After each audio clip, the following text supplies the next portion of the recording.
overnight Tuesday into Wednesday morning, the St. Cloud, Minnesota area experienced about 4 inches of snowfall. That's been pushed off the field here at Clemens Stadium, and there's snowbanks around the outer part of the field. But today it's snowing again in Collegeville as St. John's University gets set to host Monmouth of Illinois in the NCAA Division III playoffs. I'm Emmett Keenan. To my left is Tim McNamara. We have the pleasure of working together for the second straight year. And Tim, the weather will change this game. We don't know how yet, but it'll make the game a lot different than if it was 45 degrees and sunny for sure.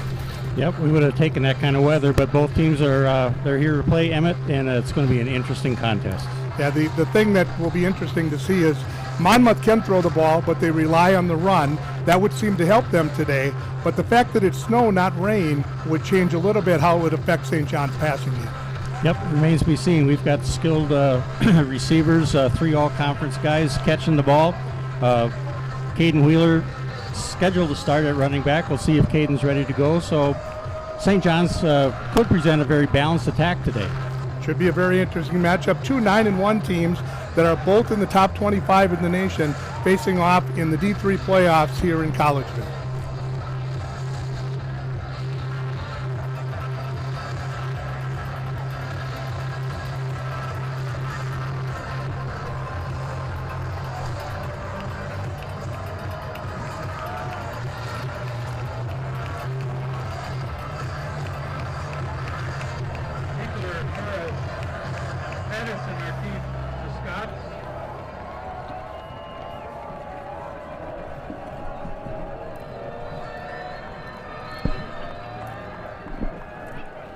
St. John's will kick off here to begin the game, moving left to right. The kicker is Matt Hansen, and his kick is short, taken by Devon Patterson, who will cut to the left at the 20. Oh, a little bit slippery there. We'll have to watch that throughout the game, and he's shoved out of bounds on the near sideline. We've got a flag at the 20. Yep. This one's probably coming back. Well, we are already seeing, Emmett, that the field conditions are really going to be a factor. We got guys slipping and sliding all over the place.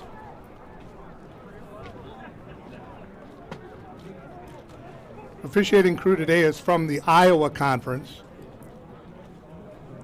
and they'll try to sort this out here. We have 2 flags. We have one on either side on the 20. And they're piling up here on this side. Well, that's a great way to start the game. Well, it's good practice. You got to get warmed up. That'll add to the flow of the game. On the play, both by the receiving team. Holding number 11. That penalty is declined. Personal foul, illegal blindside block. Number 0. That penalty will be enforced half the distance to the goal. First down.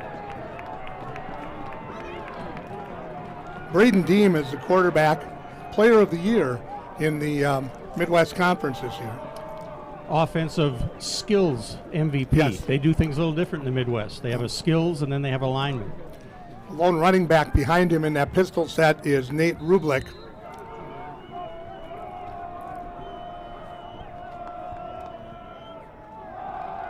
Deem on the keeper, finds a seam on the left side across the 20, out to the 30, and he'll run out of bounds at the 31-yard line. And that's what the Johnnies have been concerned about all week in preparing for this game, is the ability for Deem to run as a quarterback. Yep, certainly has a good arm, but also ability to make plays with his feet.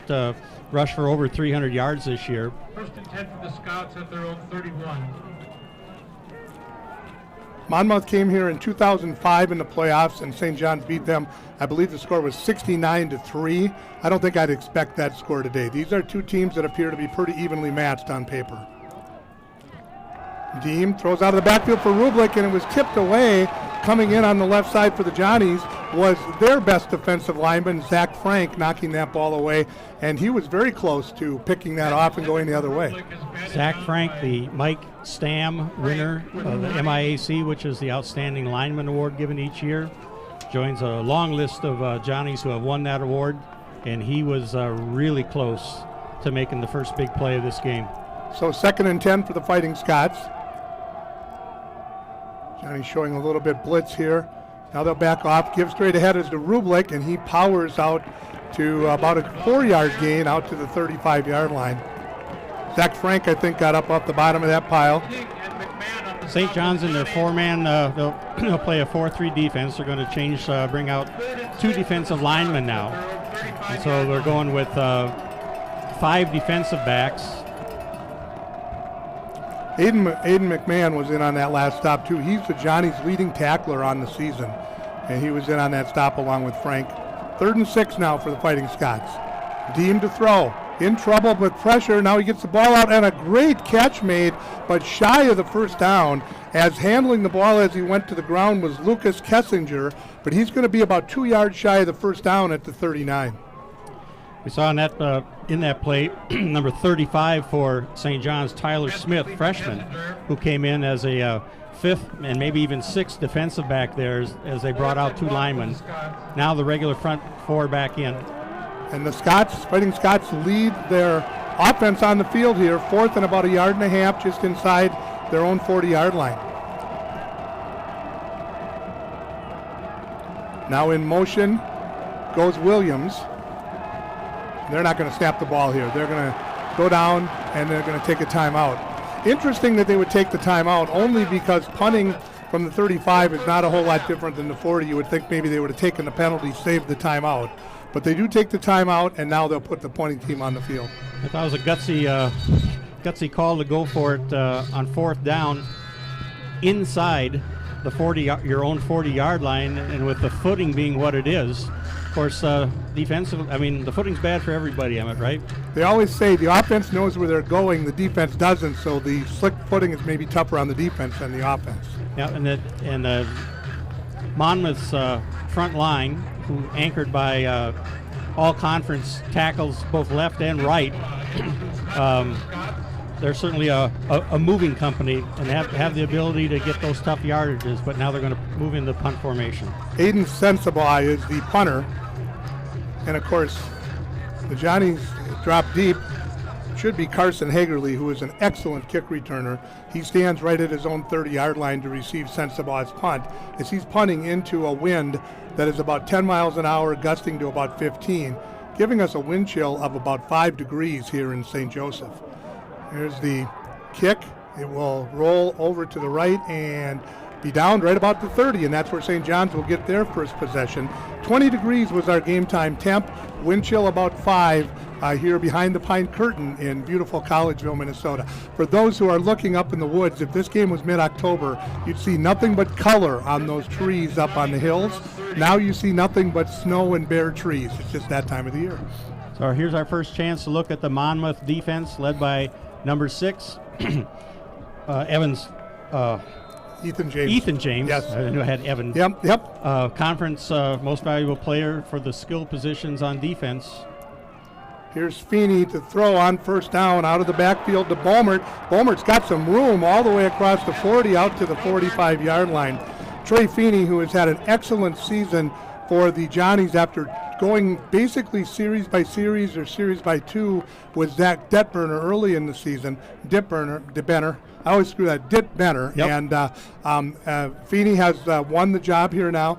He is the older brother of Jet Feeney, who was the quarterback for Moorhead in the Prep Bowl here in Minnesota. The left-hander back to pass over the middle. The pass is complete to Joey Gendro, and he almost slips a tackle inside the 30 down to about the 27-yard line. So 2 big plays for St. John's to start this possession. Feeney displaying what he does best. He's very patient in the pocket. His completion percentage, I think, might lead the nation, but he's got very quiet feet back there. Got a great line blocking for him. That's Gendro's 68th reception of the year. Feeney lobs over the top for Gendro. Oh, and it's in and out of his hands. He was double covered down around the 5-yard line. Gendro, a senior from Minnetonka High School, and with that last catch is about 930 yards on 68 catches on the season. A lot of weapons for St. John's offensively, especially through the air. Not only Joey Gendro, who we've seen, but Dylan Wheeler, Riley Schwellenbach, all excellent receivers. 2nd and 10 for St. John's, 27-yard line of Monmouth. Feeney takes the snap, gives on the handoff. Straight up the middle is Beaumont, and Beaumont still on his feet inside the 5 and into the end zone for a St. John's touchdown. So 4 plays on that drive from their own 30, and St. John's takes a 6-0 lead. And despite the treacherous track down there, I mean, Boehmert was tiptoeing, and he didn't have to make a lot of zigzagging cuts, but he just kept his feet moving and found his way into the end zone. That's a great start for St. John's to get that first score on the board. Matt Hansen, who has not missed an extra point this season, he will kick out of the hold of Hudson Poole. Nolan DeMonso is the snapper for St. John's. The extra point is good. That makes Hansen 69 of 69 on extra points for the season, and not very long into the game. In fact, 3 minutes and 26 seconds in, St. John's has taken a 7-0 lead over Monmouth. You know, Hansen comes into a position we had punters and kickers to be replaced from the last few seasons. We had a couple of veterans there, and he has come in and handled both those jobs, both punting and place kicking for St. John's, and has done a great job.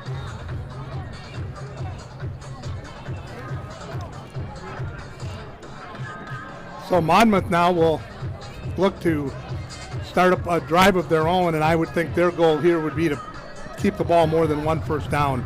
Not necessarily score in a hurry, but be in a situation where they keep the St. John's offense off the field. Yep, understanding is that they came to Minnesota. They were in Owatonna, then stopped a little bit at the Mall of America in Bloomington, which of course everybody has to do that when you're in Minnesota, and then came up here for a practice on Friday. St. John's does have a indoor facility here. The bubble is up on Gallardi Field, which is our practice facility, so they were able to get a workout in on Friday. Isn't there a big Cabela's in Owatonna too, right off the freeway there? There is indeed. Yep.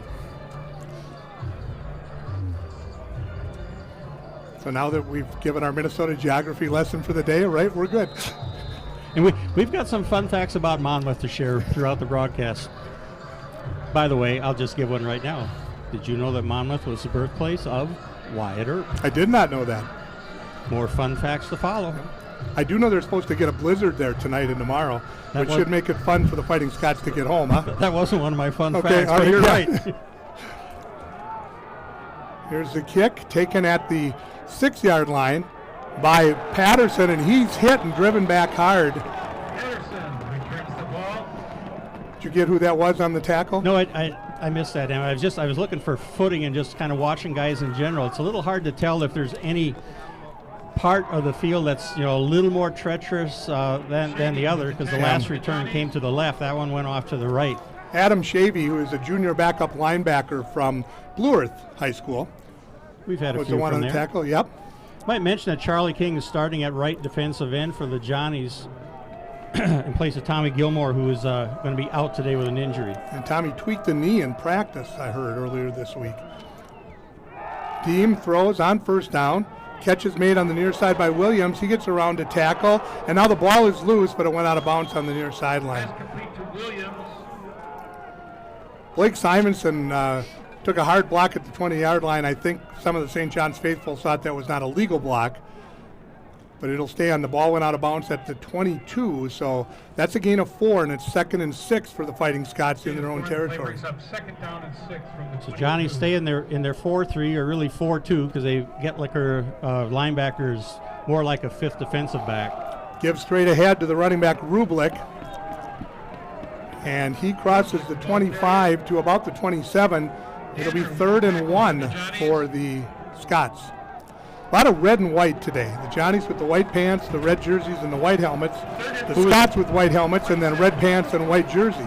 This is like watching our spring game. Yep. Here's the team going straight ahead, and he did not get the first down. He is driven back right at the point of attack. Getting up off the bottom of that pile along with some others is, you guessed it, Zach Frank. The ball carrier. Danner and Frank with the stop. Oh, they gave him the first down. Ooh, okay. Wow. They gave him the 28. I would not have thought that, but they're down on the field. Again, the officiating crew out of Iowa. We'll tell you a little bit more, too. There will be replay in this game. It's a little bit of a modified review process, and we'll talk about that in a little bit. So 1st and 10 for the Scots at their own 28. Deem fakes to Rublik, back to pass, now flushed out of the pocket to the left, running towards the sideline, and he gets out of bounds for a gain of about 4 at the 32-yard line. That's what the Johnnies have to be careful of, is him dropping back to pass, them not maintaining that contain on the outside, not holding that edge. And if he gets out in the open field, he can be dangerous. And that was Landon Danner who actually chased him out of bounds, linebacker. Danner, a former high school quarterback at Rosemount, converted to tight end and linebacker as a senior in high school, and now here he is starting at linebacker for St. John's. Oh, ball's loose on the handoff. Rublik picks it up, and he's going to get back right to the line of scrimmage. Ooh, that could have been very dangerous for the Scots, but Rublik got it off the first bounce and got it back to the line of scrimmage, where it'll be 3rd and long, 3rd and 6 for the Fighting Scots.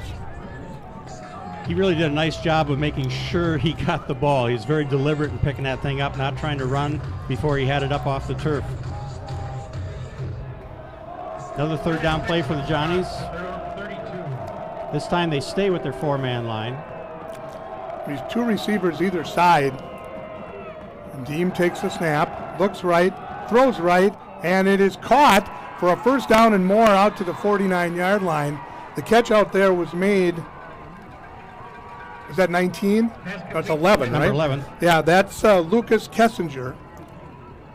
6'1" senior, Cambridge, Illinois. And now they'll go without a huddle quickly, do the Scots. Give straight ahead to Rublik. Not much running room there. And he's wrestled to the ground by Zach Frank, along with some help from his friends. I think I could safely say that Zach Frank was in on the tackle on every play, and I'd probably be right about 95% of the time. Yeah, this front 4 of St. John's, and alongside him, Gallagher and Obering are the 2 defensive tackles, with Charlie King and Zach on the outsides. 2nd and 8, just across midfield for the Scots, their first trip into St. John's territory. 7-0 Johnnies with 8:10 and counting remaining here in the first quarter. Snowy Collegeville, Minnesota. Deem to pass, throws down the right sideline, and the ball is caught. Was he inbounds?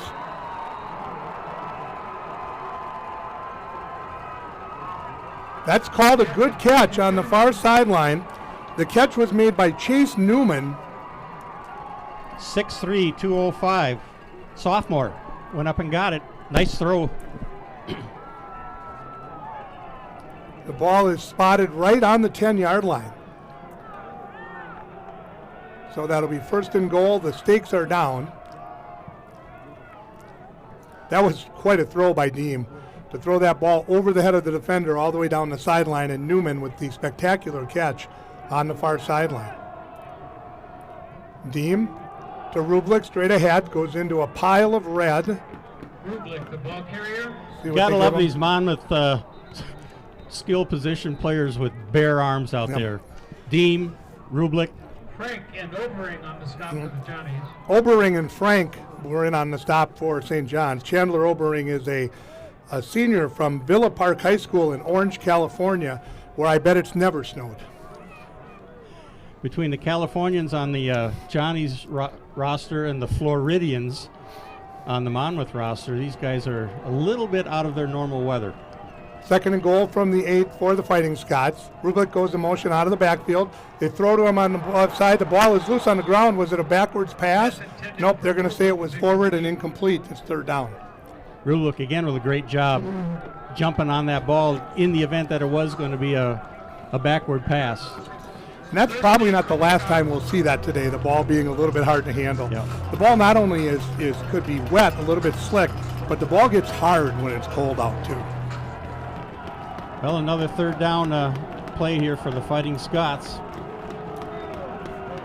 Inside the Johnny 10.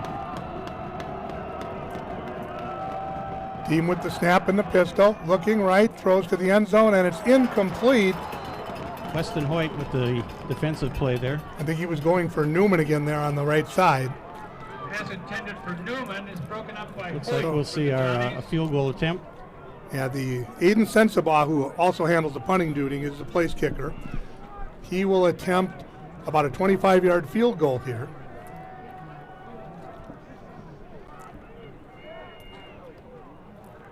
Again, the slick field conditions will really come into play on these types of plays.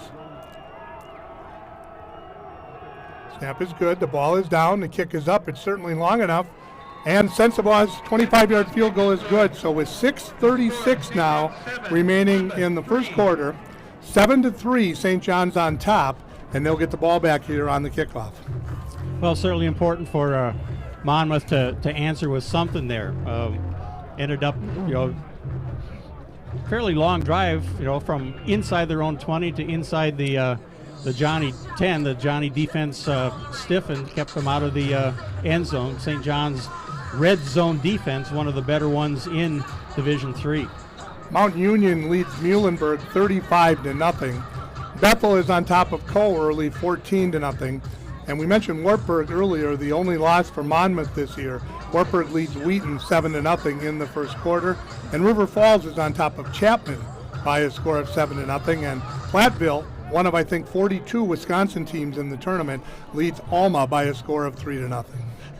That's not fair. All of those Wisconsin teams, by the criteria, by the computer numbers, earned their way into the tournament. That conference had a heck of a year. Yep.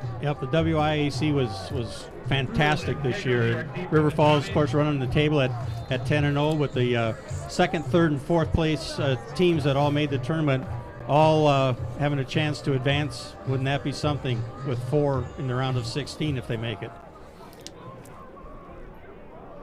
Kickoff is taken inside the 10-yard line to the 20, 25, and cutting to the outside, out of bounds at the 30-yard line for the Johnnies was Hudson Poole, sophomore from Minnetonka High School. Owen Omrine is number 19 for St. John's, wide receiver from Waconia. He was in on their first drive as well. So if we go empty backfield like we're doing again here, now we've got five receivers. Johnny started their own 32 with Feeney in the empty backfield. Drops back, the left-hander looks, throws out of the backfield, the catch is made, and out across the 35 to the 36 is Carson Hagerly. Couldn't get away from the grasp of one of the linebackers. Johnny's going with their hurry up here. Pretty sure that was Carson Stratting, who was the linebacker there that got him by the leg and wouldn't let him go. Feeney back on second down, throws on the left side, and again Stratting with the stop out there on Hagerly. It's almost like he's spying him there, and the gain will be out to the 40, though, make it 3rd and 2. All three of Monmouth's linebackers, James, we've already mentioned, Strading, I believe it is. I believe you're right, yep. And Carpenter. They're 3 leading tacklers, so it's not surprising from the linebacking position. But their defensive stats, as we talked about, are just off the charts good, and they're led by their linebackers. 3rd and 2 for the Johnnies at their own 40. Give off the left side to Bomert. Bomert turns the corner, has the first down, and he's pushed out of bounds on the far side at about the 45-yard line. He got to the edge there. It'll be a gain out to the 44 and 1st and 10 for the Johnnies. Bomert's certainly not a power back at 5'10", 175, but his asset is his quickness and his speed. Had the broken collarbone early in the year, so he missed a few games, and he certainly appears to be back at full strength, and the Johnnies can certainly use his quickness and speed today. St. John's again with the empty backfield, 4 wide receivers. Throw over the middle. The catch is made by Dylan Wheeler out to the 48-yard line. No relation between Dylan Wheeler and Caden Wheeler. Dylan is from Mounds View, and Caden, of course, from Andover High School. And speaking of Caden, here he is making his first appearance today. Strading and James on the stop for the Scots. Ball's at the 48-yard line, 2nd and 6 for St. John's in their own territory. Wheeler will be in the backfield with Feeney. Andrew Hearn in at tight end. A penalty flag, free play for the Johnnies, I believe. And Wheeler was the ball carrier down to the 47 in Monmouth territory. So that was a gain of about 5. So they could either take the play or take the penalty. The result's going to be the same.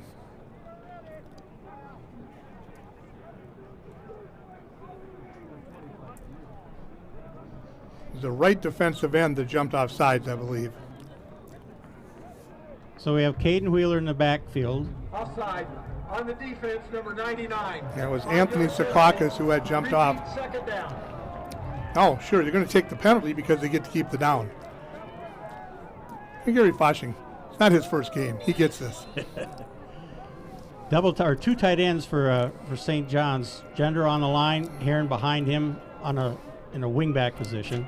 2nd and 1 for the Johnnies at the 47 in Monmouth territory.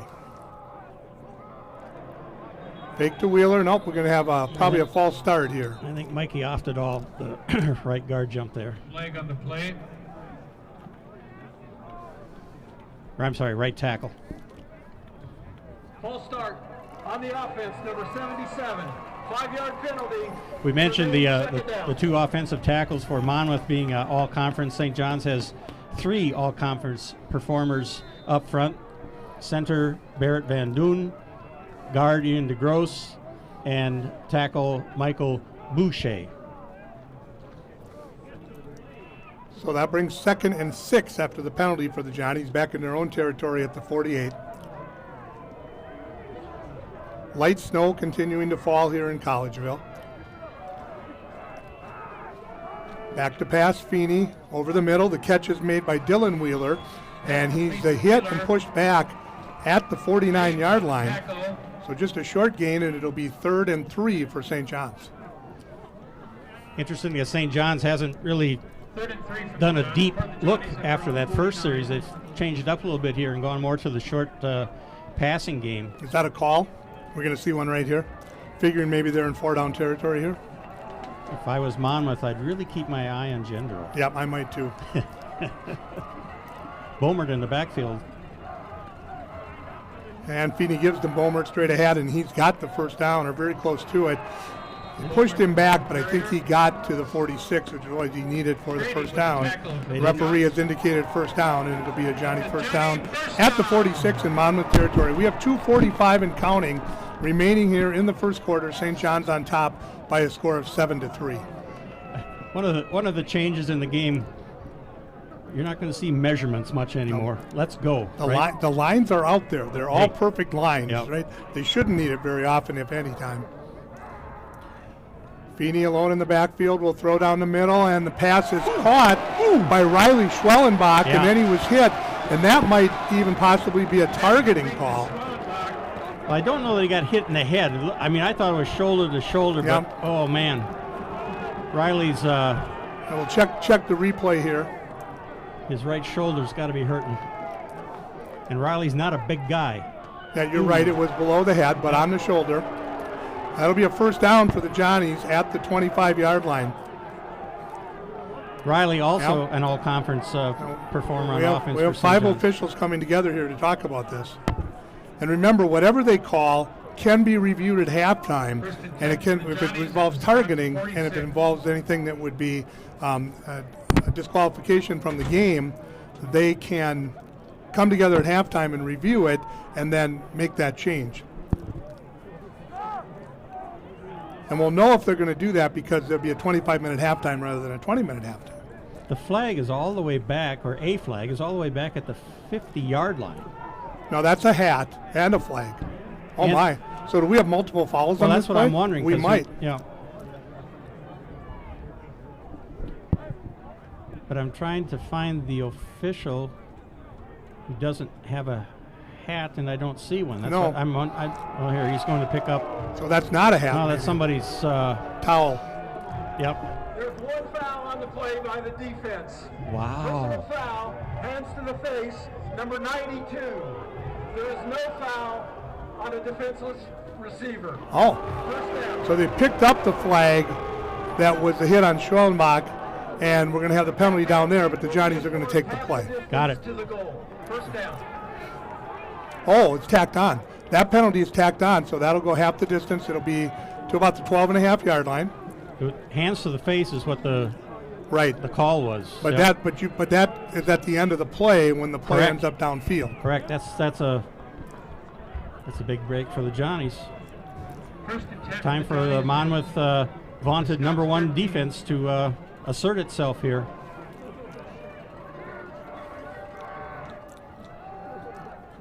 Feeney's pass out of the backfield. Gendro with the catch. And to the 7-yard line.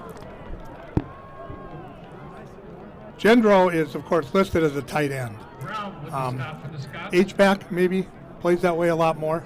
The guy that can break the seam down the middle of the field. The article that was on, I think, So one of the officials' gloves, maybe? or I guess he took his headset off to run out there, so it happened. That's Dumo, I believe. Well, Yeah, I think he stuffed whatever it was he stuffed in his pocket. sure. Souvenir. Feeney into the end zone, wide open for the touchdown is Dylan Wheeler, and St. John's takes a 13-3 lead with 1:40 remaining here in the first quarter. Excuse me. You know, it's a pick your poison, right? You double Gendro, Wheeler's going to get open, and teams all year have done that. They've tried to take one of them away, and that usually ends up that the other guy ends up having a pretty good day.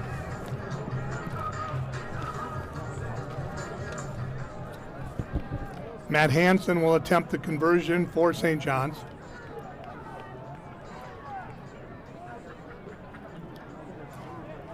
Kick is up.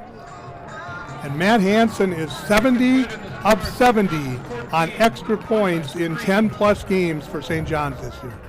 Matt Hansen, 5'11", and a hardy 150. Yeah, that's if they weigh him in a wet uniform. If the wind picks up, we may see him moving. But incredible accuracy and incredible leg strength. Matt is a junior from Longmont, Colorado. I'm guessing this weather's not bothering him. Walk in the park. Yep. We were talking earlier about the fact that there is replay or review in these games. Each team gets one challenge during the game. They have to call a timeout to use the challenge. If their challenge is wrong, then they're out of challenges and they lose that timeout. If their challenge is correct, they get one more challenge and they get the timeout back. But no matter what happens, the maximum amount of challenges they can have during the game is 2. Well, Gary Foshing has to be very happy with this start, putting up 2 scores in the first quarter. And we will get the ball to start the second half as well. So once again, let's see how the Scots respond. So Hansen to kick off.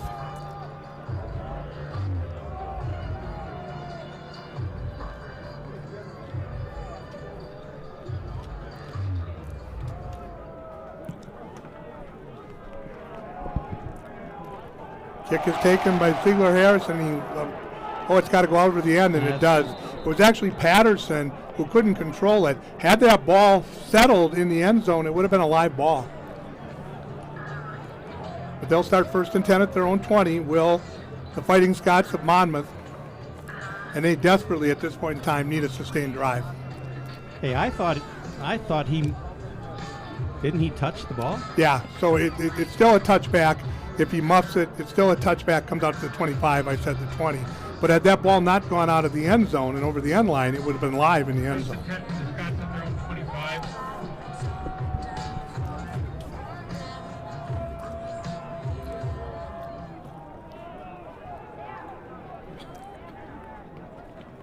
Mentioned light snow falling. It is actually supposed to pick up in intensity as we go through the day. Deem throws out of the backfield and hit and dropped by Zach Frank, I believe, right? And Landon Danner. Danner actually. Danner actually was it? Stop. Okay. Yep. And Ziegler Hawes was in the backfield there. He's actually listed as a wide receiver, but he made the catch on that play. Monmouth, like St. John's, going without a huddle offensively. 2nd and 14 at the 21.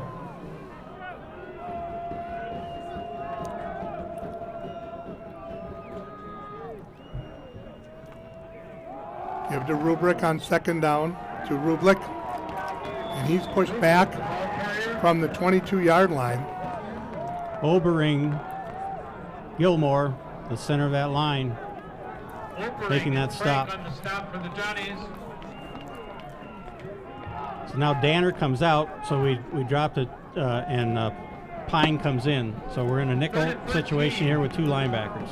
This is a big play for Monmouth. They do not want to have to give the ball up here right away. Team takes a snap. Plenty of time to throw. Now he's flushed out of the pocket and dropped before he's able to get out of there.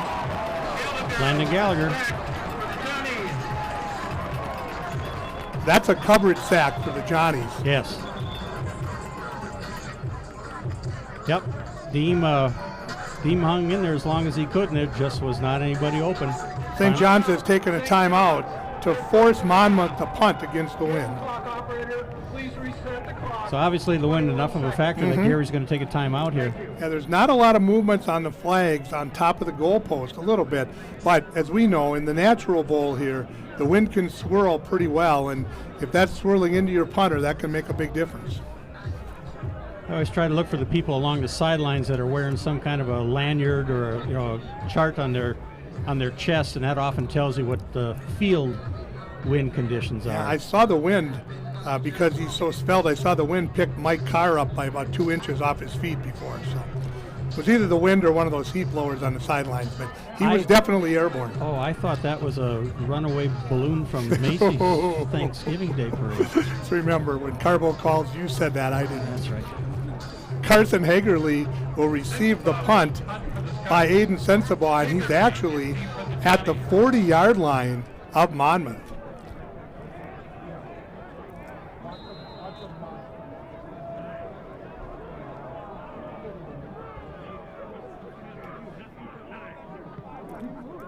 And the punt is even going to be short of there. Fair catch called by Hagerly, and St. John's is going to have the ball in great field position at the 41-yard line of Monmouth, leading 14-3 with 15 seconds remaining here in the first quarter.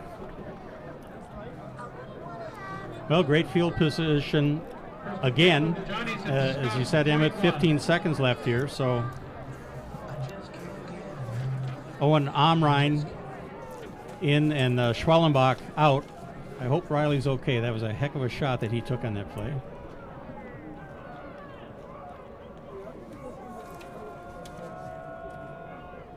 Feeney gives up the left side to Bomert. Not a lot of room there, and he's hit right at the line of scrimmage and pushed back. Secaucus, the all-conference, the defensive line MVP in the Midwest Conference with the tackle there. There's the end of the first quarter. 14-3, St. John's on top. They'll have it 2nd and 10 when we start the second quarter here in snowy Collegeville, Minnesota.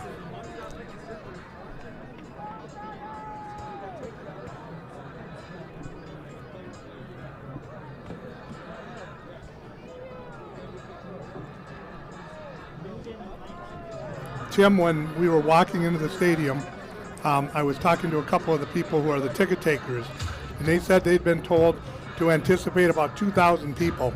I am a very bad estimator of that, but we don't have a ton of students here because it's Thanksgiving weekend, and I guess I would be surprised if the real number is 2,000, although I am impressed with the amount of people over on the Monmouth sideline when you figure how far that was away from here.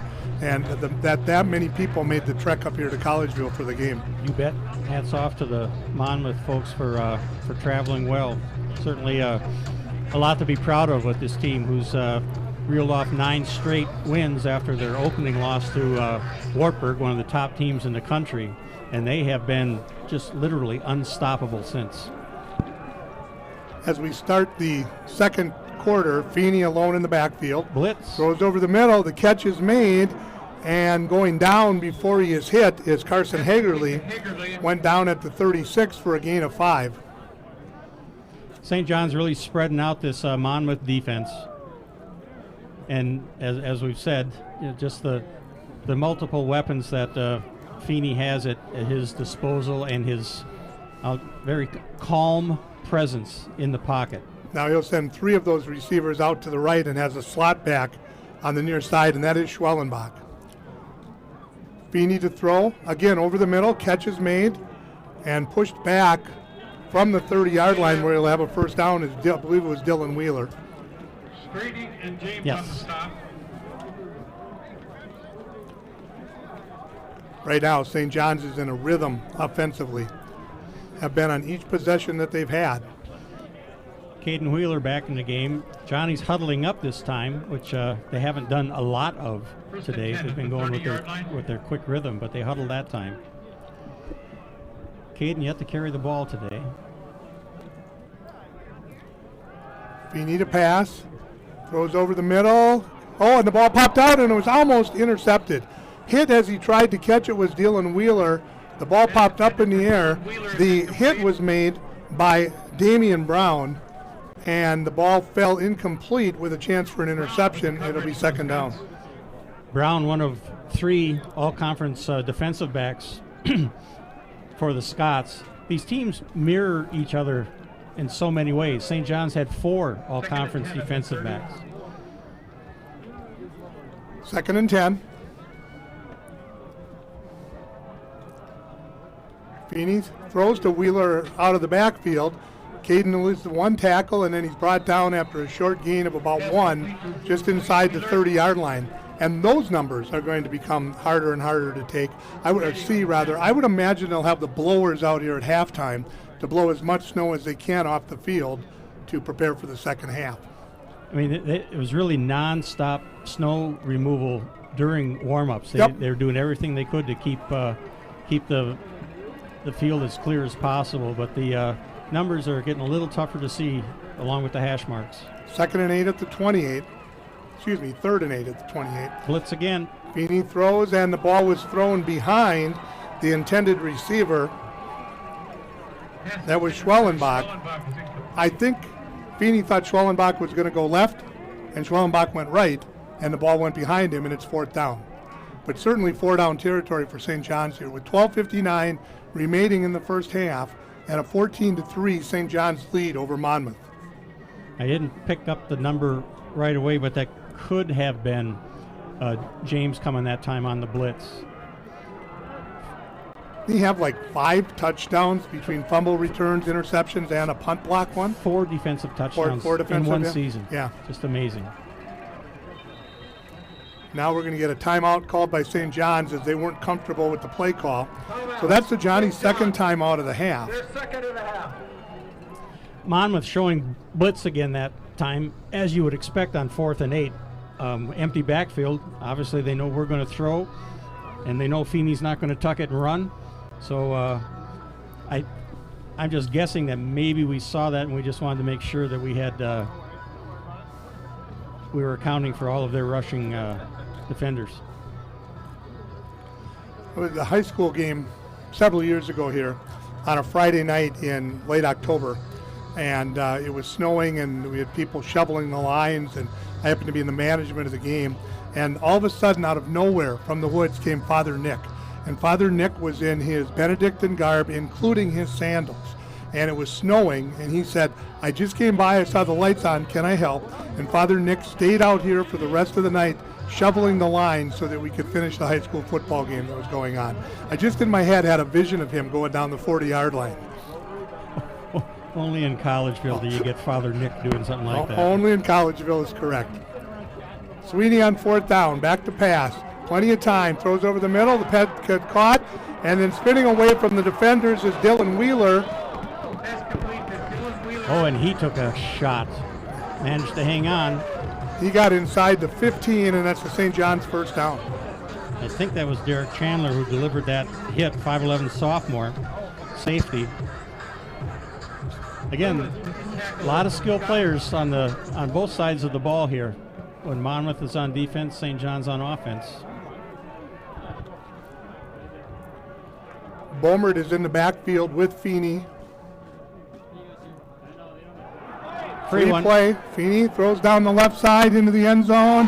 Catch is made, but I think he's out of bounds. Yep. No catch, but the Johnnies will get 5 on the offsides. Dylan Wheeler went up for that. Made a nice catch. Feeney knew he had the free one. Wheeler was double covered, went up in between him, but as you said, Emmett, just a little bit out of bounds.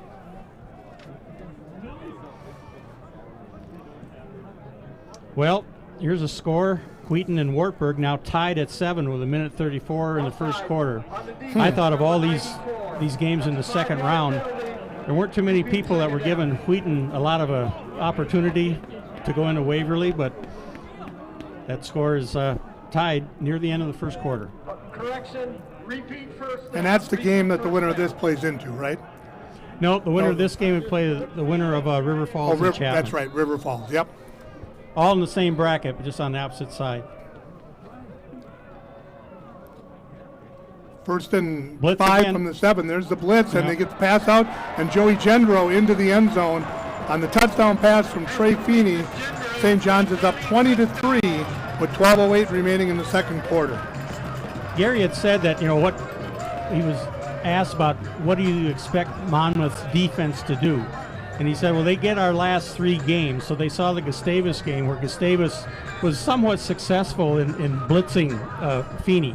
He said, I expect to see that, and we've seen it several times, but that time, again, Trey kept his composure, and pretty easy touchdown.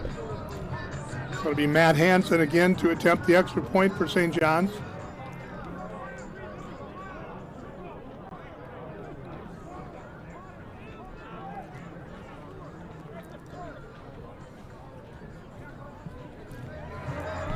Extra point is good. 21-3 St. John's. 12:08 remaining in the second quarter. We're talking about that bracket, so the winner of this game will play River Falls, correct? That's correct. Yep. And that would be in River Falls if everything holds, right? Correct. Now, if St. John's were to win and River Falls were to get upset, then the game would be here next Saturday, correct? Correct. Yeah, I'm not anticipating that happening, but you never know, right? Right. That's why they play. Yep. We're just checking that score again. Whitewater and DePaul were 0-0. River Falls up 14-0 on Chapman.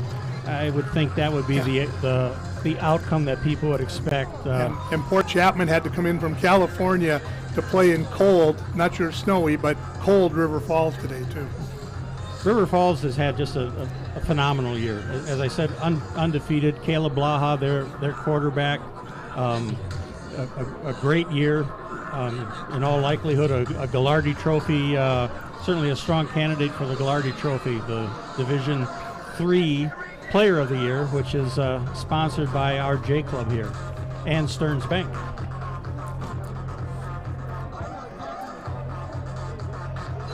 Have you given the Mike Carbo insight regarding special teams yet? No, we'll do that after. We'll do that after the kick here. We don't want to give Carr too much credit. Well,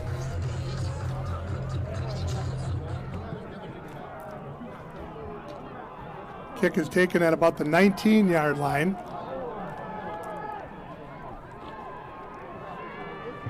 And pretty good return for the Scots. Returns the ball.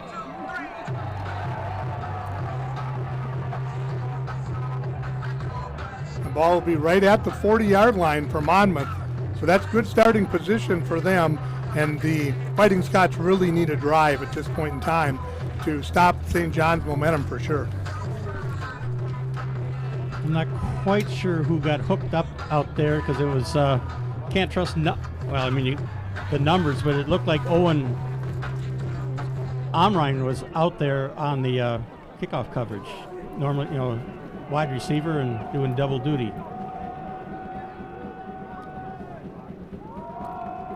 Deem on the fake keeps it around the left side, and he runs out of bounds at about the 45. Deem the ball carrier. There's a couple of times where he's run out of bounds where he could have gotten 2 or 3 extra yards, and I'm sure that the coaches have said to him, don't take a beating. Get the yardage, get out of bounds, and we'll see what happens after that. I think that was my error. I think that was Adam Shavy from on St. John's kickoff coverage. He's a linebacker. That would make a little more sense. The double numbers always present a challenge. And now, if that's true, that would be Adam's second special team tackle today for Yes. sure. Yep.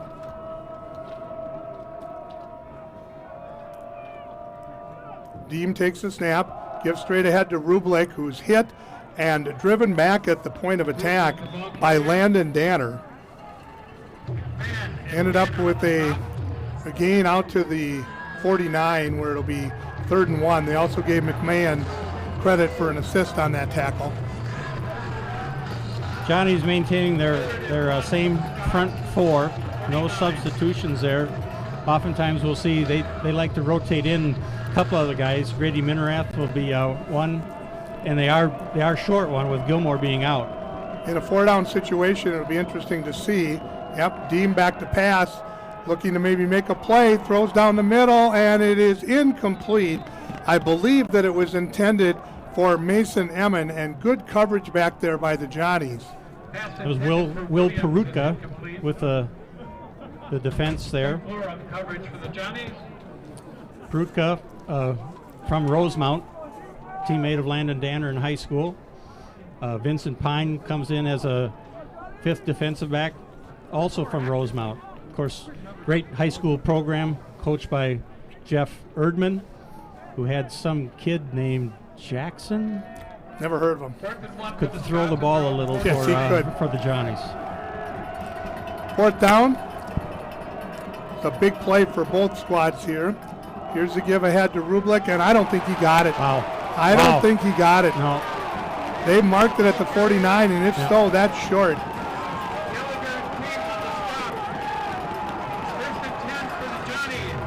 I think they credit Gallagher with the stop, but there was a lot of red shirts there.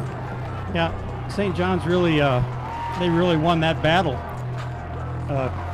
Monmouth just struggled a little bit getting off the ball. Rublik runs hard. He's a tough runner.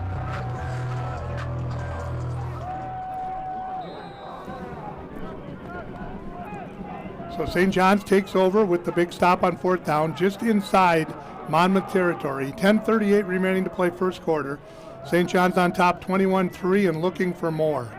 D, with all kinds of time, Feeney goes to the outlet on the right sideline and out of bounds. After the catch is Carson Hagerly. Boy, all kinds of time. And we talked about that after, I think it was the St. Olaf game. Gary talked about the fact that if you're going to give Trey Feeney that much time to throw, you're not going to stop him. You're just not going to do it. He could have unpacked his lunch and had a snack back there. And again, his patience. You don't see him get rattled. You don't see him get happy feet. He's very poised in the pocket. I guess when you're a quarterback's kid, you tend to do that. And a coach's kid. Here's the give straight ahead to Bomert. He gets about 3 down to the 30-yard line. For our Monmouth fans that probably aren't aware of this, but Trey Feeney, quarterback for St. John's, transferred from North Dakota. His father was a 4-year starter at North Dakota State and is now the head coach of Moorhead, who was in the Prep Bowl, led by junior Jet Feeney. So a quarterback and family. Here's a throw out of the backfield Bomert to Bomert, and he gets down near the first down. I think that stripe is the 25. Yep, looks like a 20 and a 30 on either side of it. And it's going to be 3rd and short for the Johnnies. The clock continues to run with 9:10 remaining in the first half. St. John's on top 21-3. And again, Bomert, not a big guy, 5'10", 175. Did a great job of keeping his feet there. He's out now, Heron back in.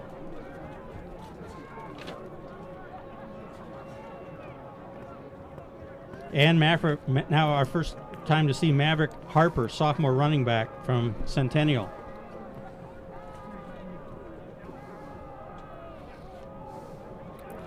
Here's the give to Harper. And I believe he got enough for the first down. They moved the chains. They did. Enough for the first down. Running behind Mikey Oftedal on that right-hand side. Kind of ran up Mikey's back, but had enough momentum to cross the line again. Another first down for St. John's. Spotted on the 23.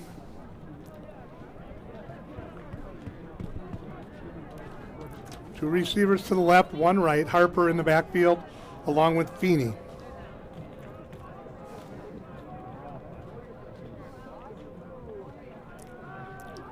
Feeney has time, throws on the right side, and it is caught, bobbled and then caught on the far sideline. This is complete to Harper.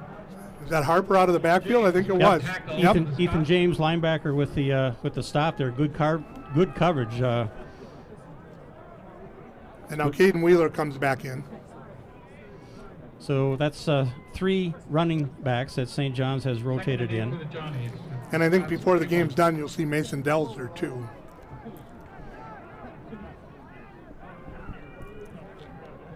2nd and 8 at the 21. And we have a whistle.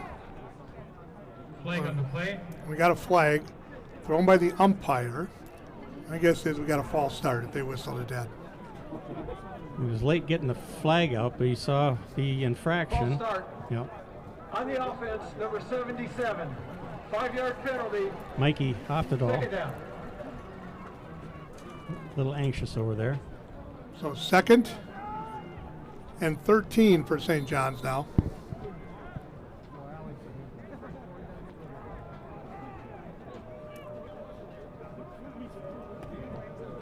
Feeney to throw again. Steps up in the pocket, now flushed out to the left. Running, looks like he's going to carry it. Gets a block out in front of him.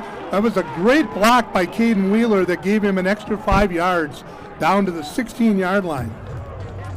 He's shy of the first down. Well, certainly something that we have not seen much of this year.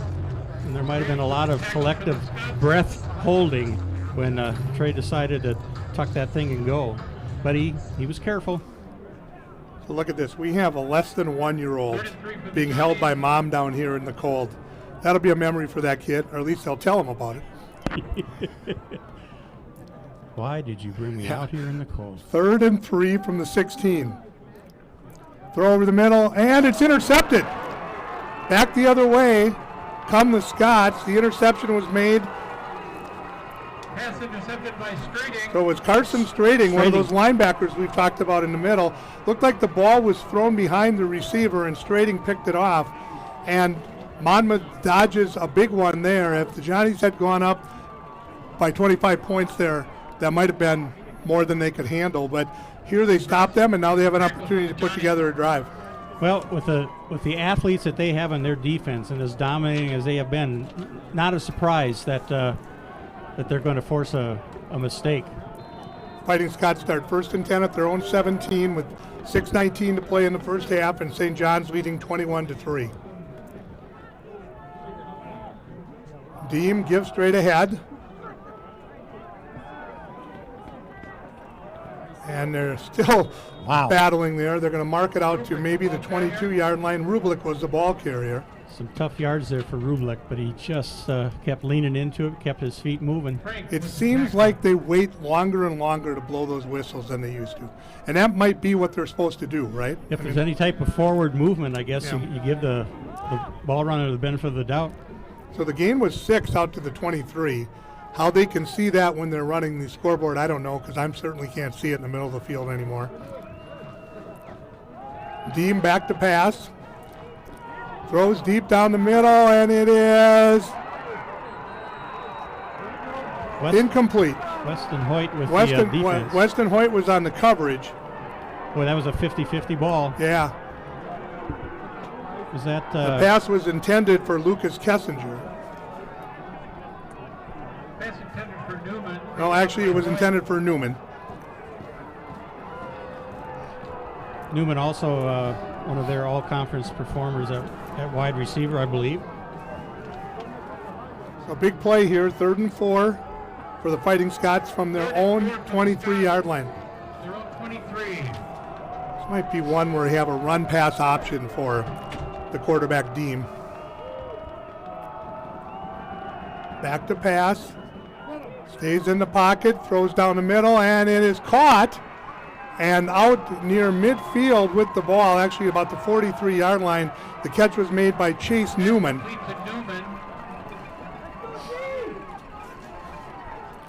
So Monmouth with 2 star performers that both wear the number 6. Yeah, that's not confusing at all. No. Newman on offense, James on defense.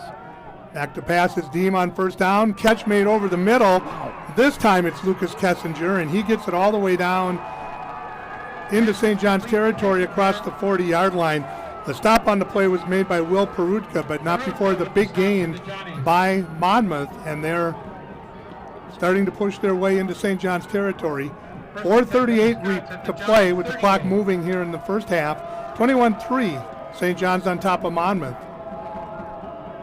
You know, Kessinger did not have a lot of catches, but he's been a target today for them. Here's Deem on the carry, cuts it up on the right side and picks up a couple of yards. King with the tackle for the Johnnies. Kessinger in only 11 receptions coming in for 130 yards. So, but he's been featured here a little bit today. Made a couple of big catches for the Scots. Monmouth moving the ball on St. John's here. Deem takes the snap, back to pass, throws deep down the left-hand side, and it is caught for a touchdown. The ball was tipped in the air, and we're going to get a snow angel celebration, and that'll bring a penalty flag, I'm sure. Peruka went for the interception. See the replay here. I thought he was well positioned. Pass complete to Samuels.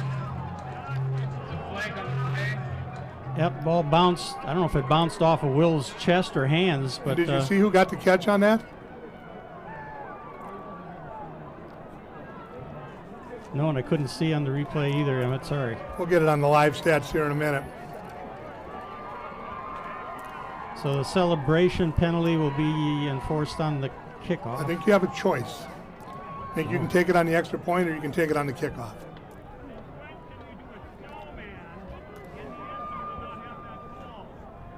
The result of the play is a touchdown. After the play, unsportsmanlike conduct, number 15. Okay. That penalty will be enforced on the kickoff. That is number 15's first unsportsmanlike toward disqualification. Now he's pointing toward St. John's, so Yeah. the call is on Charlie King. No, I don't think so. Was it?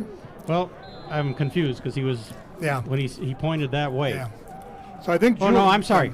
Yeah. Correct. Yes. So Julian Samuels Yep. is who Yep. caught the touchdown pass.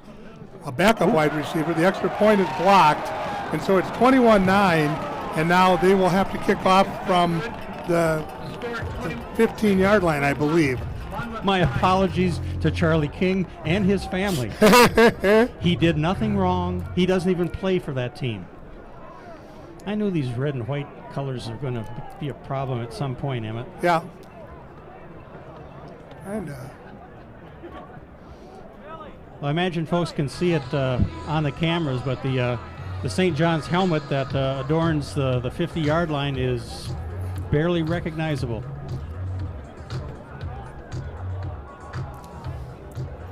so Monmouth gets a very badly needed touchdown there. Hagerly are deep for the Johnnies. They left an awful lot of time for St. John's on the clock, too, with 3:44 remaining.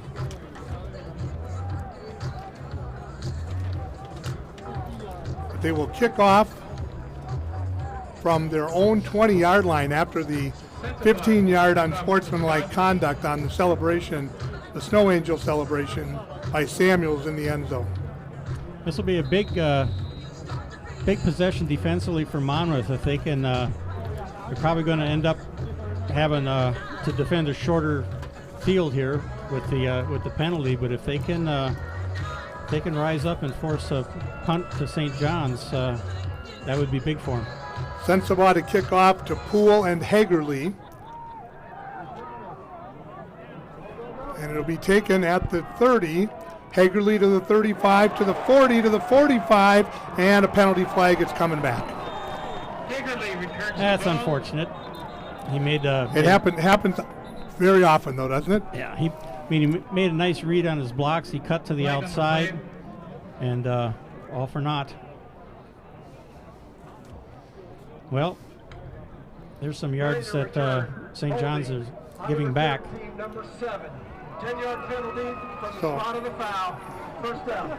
That's over a 30-yard penalty, or about a 30-yard penalty, I guess, Right. on St. John's there from the point where the kick was returned to. But the penalty is from the spot of the foul, and the Johnnies will start 1st and 10 at their own 32. 3:37 remaining, first half. St. John's on top 21-9 over Monmouth here in the D3 playoffs. Collegeville, Minnesota. Feeney steps up, throws deep down the middle, and no, incomplete. They're going to say that ball was on the ground. Well, this is challenge time. Yeah, Yeah, you're right. You get the one challenge. Now, whether or not they have enough angles to see that, Right. I think that was that Hagerly on the catch? Yes, fantastic. Right.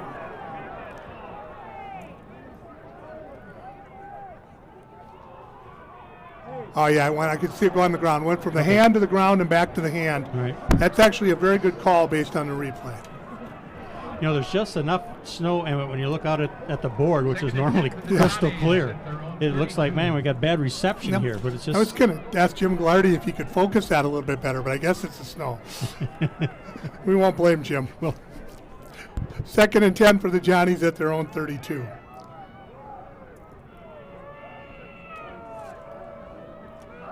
Give straight ahead.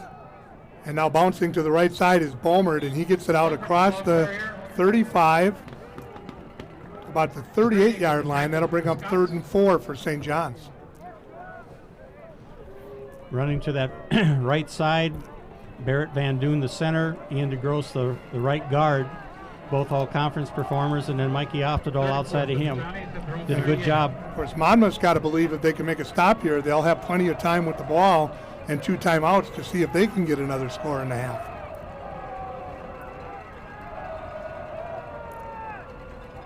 Blitz. Throw over the middle. Oh, and it's incomplete, intended for Gendro. It might have been partially deflected by Derek Chandler, who dove in front of that. Either way, it's incomplete, and it's 4th down, and St. John's will punt for the first time in the game. Give Monmouth credit. Their blitzing is causing Trey to get rid of that ball maybe a little quicker than he was ready to.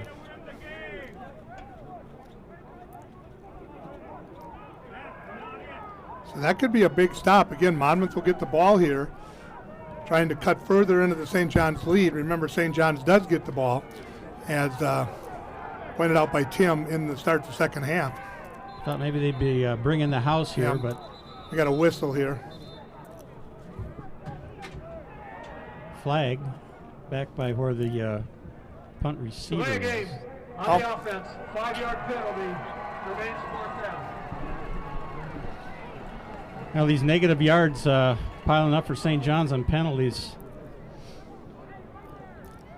That's a big deal when you're punting against the wind. Again, we've seen the wind swirl. There was one point in time there was so much snow blowing by that we could barely see. And there's a pretty good snowfall in the air. Low snap, kicked by Hansen. It's going to be out of bounds near midfield, probably actually in St. John's territory.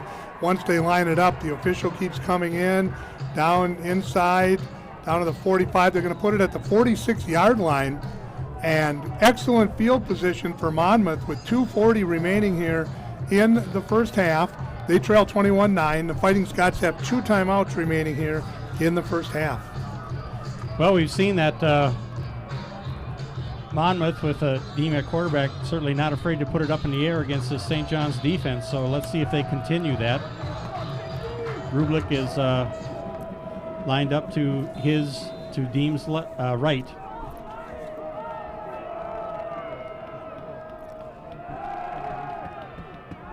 Deem, plenty of time to throw, and it's complete over the far sideline, over the head of one receiver, and then caught on the far sideline by Chase Newman, inside the 30 to the 28-yard line. I think Jeremiah Williams is balling over his head. He's 5'8", right?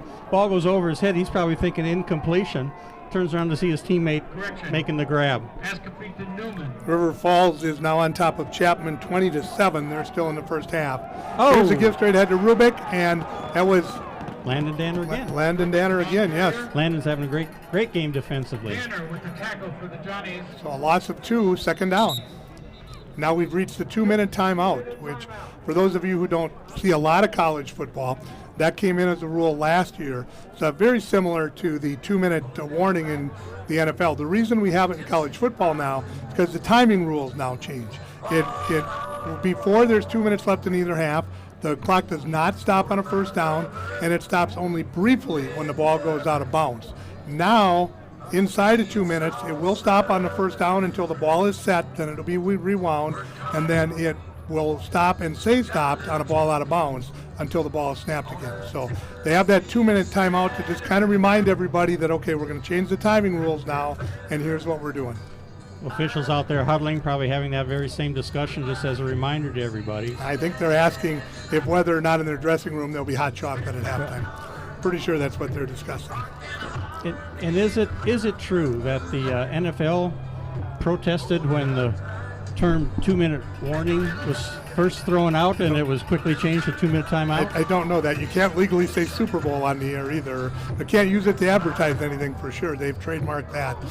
The NFL knows how to handle business, don't they? No fun allowed. Yeah, but they know how to make money and they know how to protect their business for sure. That they have done. 2nd and 12 for Monmouth after the 2-minute timeout. Let's see if we. It doesn't look like a blitz is coming, but Danner and Getlick are both up on the line. Deem back to pass. Gets flushed out of the pocket. Now he's going to run and he has some room. He's to the 20 and out of bounds for the first down near the 17-yard line. And again, that's what Gary Foshing has been concerned about all week is Deem's ability to turn nothing into something with his feet. Well, our linebackers all went in, dropped into coverage. All front four basically ran past him. And it created a pretty easy run for him. And he did a nice job of advancing the ball. 1st and 10 from the 17. Now Deem in trouble, but he gets out and gains maybe a yard, got positive yardage, or certainly back to the line of scrimmage. Grady Minerath is number 67 from Cold Spring, now in at that right defensive tackle in place of Gallagher. So we got Frank, Obering, Minerath, and Charlie King. Linebacker showing blitz. 2nd and 10 at the 17. I would think they might send them. We'll see. Yep. Here comes Dean back to pass. They pick up the blitz. He throws to the end zone, and it is incomplete. Weston Hoyt with the Weston defense. Hoyt, and that was, again, Chase Newman. They've been matched up quite a bit down there.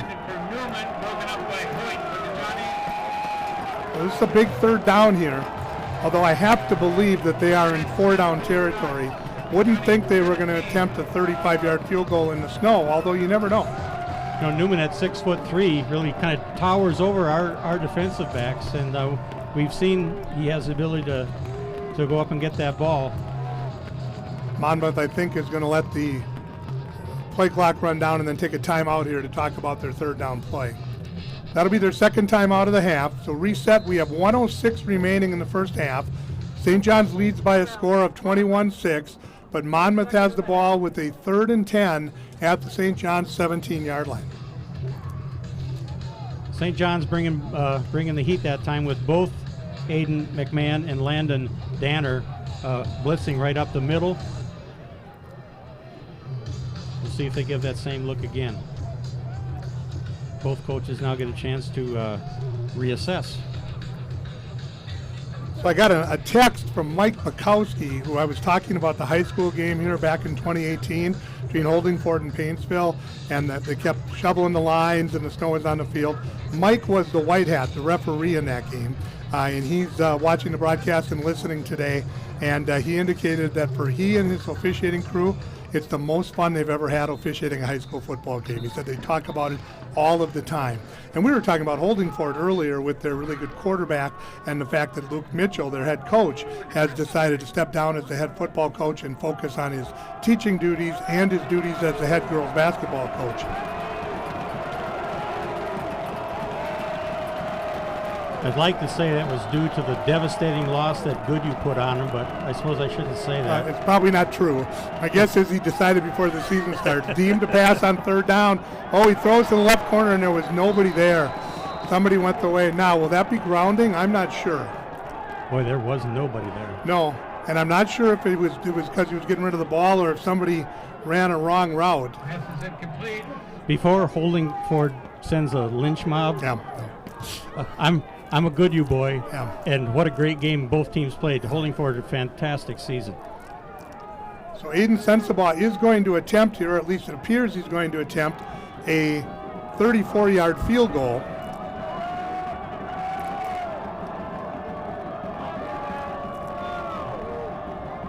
Snap, the ball is down and the kick is blocked. That's a live ball, but it's covered by Monmouth. So the kick is blocked. I think that was blocked by Aiden McMahon. Okay, now that celebration's okay, right? Well, they slid off the field. I think maybe that's probably all right. And no one was watching. And nobody them. saw it, yeah. Yes, I believe that was McMahon coming through. So now, your Mike Carr story about the special teams. About the fact that we have different players, right? Because there's a lot of guys that aren't even dressed today that would play on special teams. So each squad only allowed 58 roster 58, players. I believe, is correct, right? So now St. John's with a timeout in 56 seconds. Feeney to pass from the empty backfield. Throws over the middle. The catch is made by Hagerly, and he runs out of bounds to stop the clock at the 31. Now put it at the 30, a gain of 7. Out of bounds at the 30-yard line. So I would expect St. John's now with second and short will take at least one shot down the field here. Again, empty backfield, 3 receivers to the left, 2 to the right. Looks like Monmouth just bringing their front 4, doing a twist up there. Feeney throws over the middle, and it's incomplete into a host of players. Only one red shirt was there. That was Riley Schwellenbach, but at least 4 white shirts were in the area of that football. They certainly converged quickly, but Trey kind of threw that one into the lion's den. So now third down here.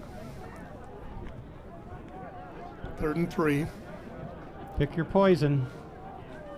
Hagerly, Wheeler, Amrine, Gendro, Schwellenbach. Oh, they didn't have the ball in the right spot. Moved it back. I don't think they can see where the hash marks are. Again, 5 receivers. Pass is complete to Dylan Wheeler, and that's good for a first down out to the 36-yard line. Again, the clock will stop till they get the change set. Now they wind it. Let's see if St. John's takes a shot.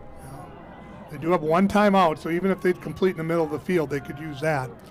Here's the throw down the left-hand side, and it is intercepted. Picked off by the Fighting Scots' Damian Brown on the near sideline. And now Monmouth has 24 seconds and a timeout with the ball at their own 40-yard line. Well, now it's we took our shot downfield. Expect Monmouth to do the same. They've had some success in going deep.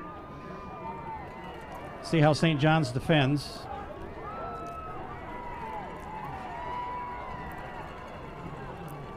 Ball is actually at the 39.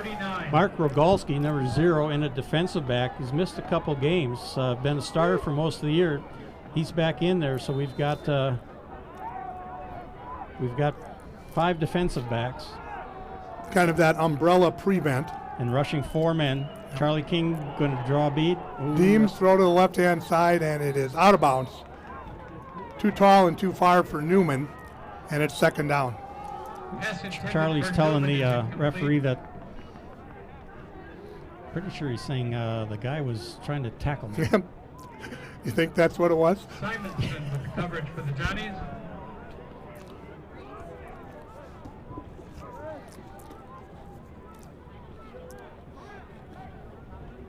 So the play coming in from the sideline being signaled in.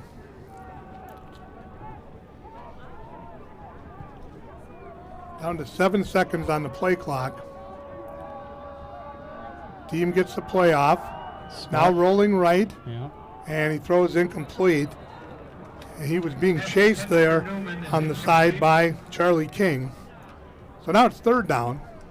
Yeah, they had 3 receivers lined up there on the left side, basically the squadron left, I guess, as the Vikings of yesteryear would have called it. But I thought that time he really had little trouble with his footing. Just couldn't get his feet set under him over there.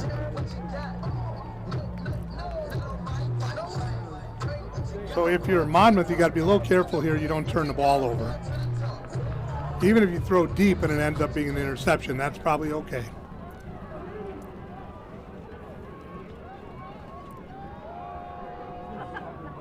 Oh, and they'll give straight ahead to Rublik. So do we take our last Yeah, time I think out? so. St. John's just did. You want to at least make them have to punt the ball in these conditions. So St. John's takes their final timeout. Sensabaugh will have to punt. And you know, a guy like Carson Hagerly, if he gets open field, gets any type of spot on this slippery field with him in control of his feet, you never know what might happen. You certainly got to call the timeout and make him make the play, right? Absolutely. Now Carson's returning skills. We haven't had a guy that tends to eschew the fair catch. Carson has a penchant for wanting to get that ball and seeing what he can do with it, which is fun to watch as a fan, as a coach. I'm Maybe not sure so much. Carson knows that the fair catch is legal. Okay. From the games I've seen this year, Yeah. I'm thinking that maybe in the meeting they forgot to tell him that. I hope this isn't sacrilegious, but you know it is almost Blake Elliott-like. Talk about a guy who he did not know what a fair catch was. No, he did not. And was a pretty good football player. You mentioned the Ghilardi Trophy. Oh, a nice kick. Yep. Hagerly takes it. Oh, he dropped it. Now he picks it up, and he's dropped immediately. And that's going to bring us to the end of the first half. So St. John's with the 3 very nice scoring drives. Monmouth bounced back to cut the lead to 12. St. John's will get the ball when we start the second half. It's 21-9, St. John's on top of Monmouth at the break, and we will be back with you at the start of the second half.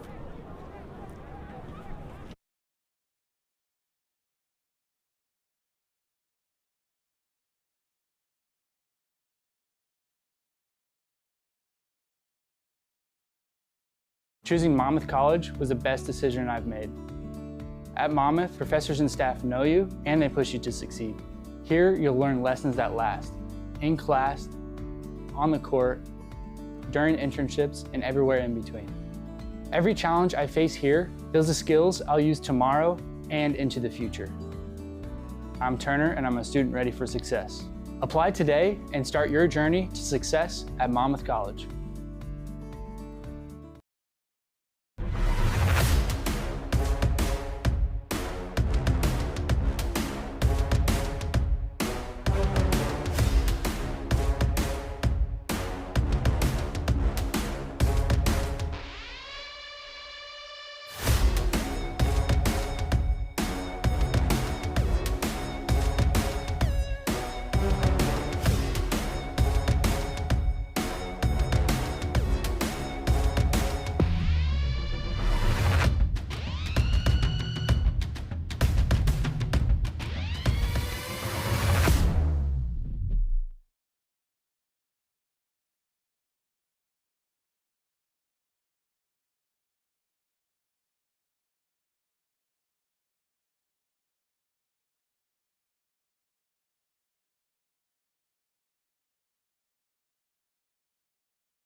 Welcome back to Collegeville. We're getting set to start the second half here with St. John's leading 21-9. You've been watching. If you've been watching, you've seen they've done a great job of clearing the lines on the field. We actually extended halftime by 5 minutes so that they could take care of that. And St. John's hoping to advance to next week's round where they would likely go to River Falls. And Tim, we have a look at the scoreboard. We've got a few that have gone final. Lacrosse, ranked number 13, final score 9. They defeat number 15 Hope 9-7. Number 17 Barry over LaGrange 18-14. Mount Union rolls over Muhlenberg 49-7. John Carroll also rolling impressively today 35-6 over Randolph-Macon. Eastern in a bit of an upset, I would say, over number 16 Franklin and Marshall 28-24. Johns Hopkins moves on 34-14 winners over Springfield. And in another upset of a number 1 seeded team, it was number 22 Susquehanna 42, Christopher Newport 28. We know how that works, getting upset by Susquehanna, don't we? It hurts. It still hurts, right? So we got about half the teams are done, the ones that had the 11 o'clock Central Time kickoff. Late in the game, it's Salisbury 35 over Endicott 28. That'll be the next game to finish, and then the rest of them are all going to be second half, third quarter right now. And are there any games in the West Coast time zone? No. Okay. So St. John's will get the ball to start the second half. Again, they extended it by 5 minutes to get the field cleaned off a little bit. Snow continues to fall here in Collegeville. I don't know that I want to look at the current temperature or wind chill, but I'm going to. I don't think it's got warmer since we started. Well, it's 22 degrees, and the wind chill is 8. I think it was 20 and 5 at the start of the game. So we have warmed up a little bit. And the snow has let up a little bit as well, I think. Yeah. So Again, go ahead. First 5 minutes of the third quarter here. We'll see, chance for somebody to make a big play and swing momentum in their favor. St. John's to receive this kickoff. Hudson Poole and Carson Hagerly are going to be deep for the Johnnies. Hayden Sensabaugh will kick off.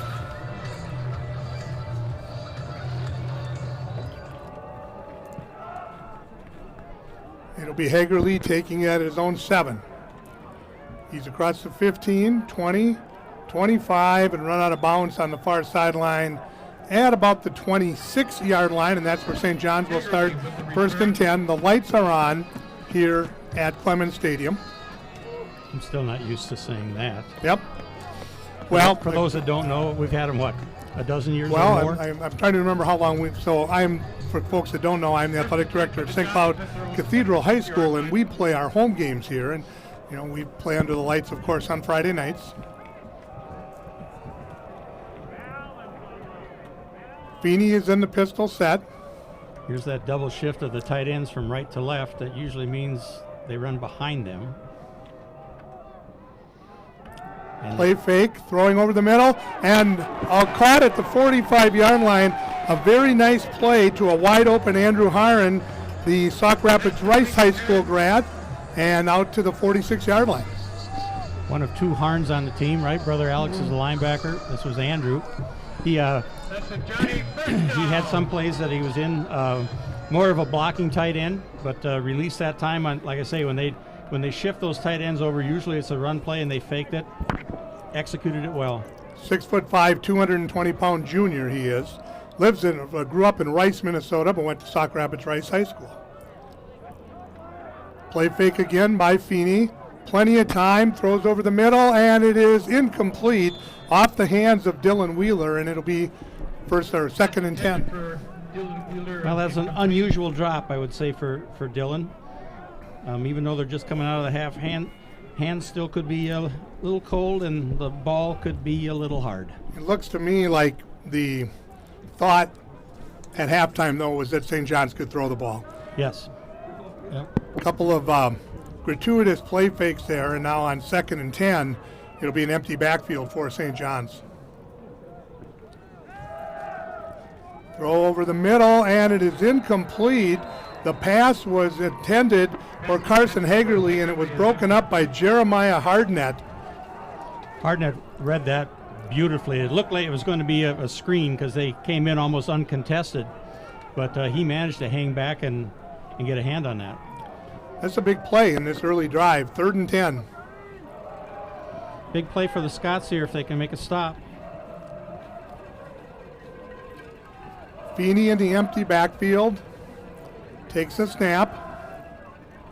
Plenty of time. Throws down the left-hand side, and it is caught by General all the way down to the 30-yard line of Monmouth. Again, with that much time to pass, Trey Feeney is going to find a receiver.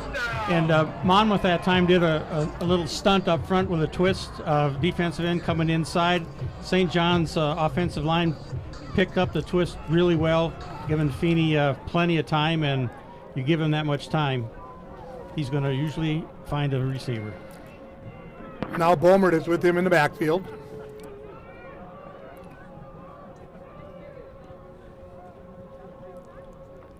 Here's a give to Bomert off the left side, and nothing doing. All kinds of white shirts. Bomert, the ball carrier. Gavin Carpenter was there. I think also Anthony Sakakis was there.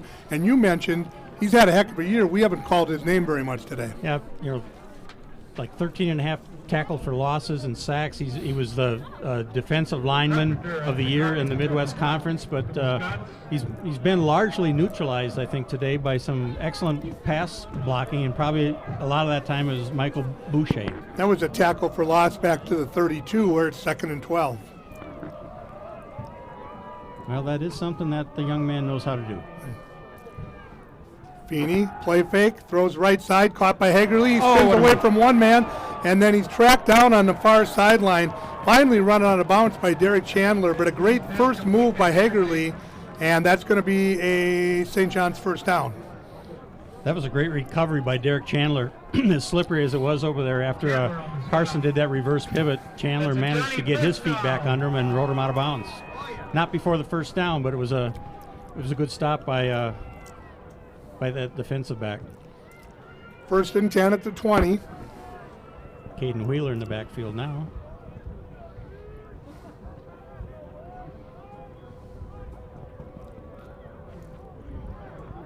Give straight ahead to Wheeler. Cuts at the line of scrimmage to the left. Inside the 10, down to the 6-yard line.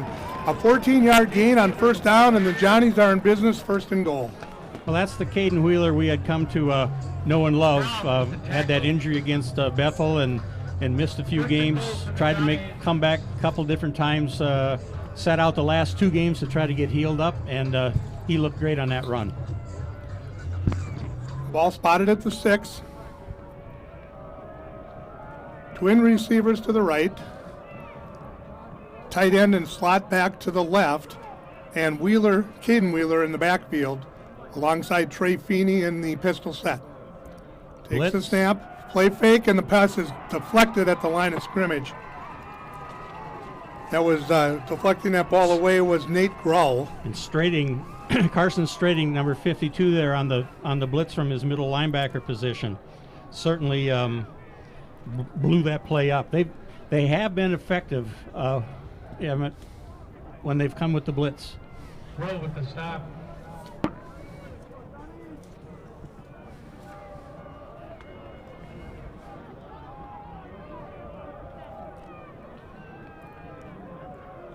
So alone in the backfield now, Feeney steps up in the pocket, throws to the end zone, and it is incomplete.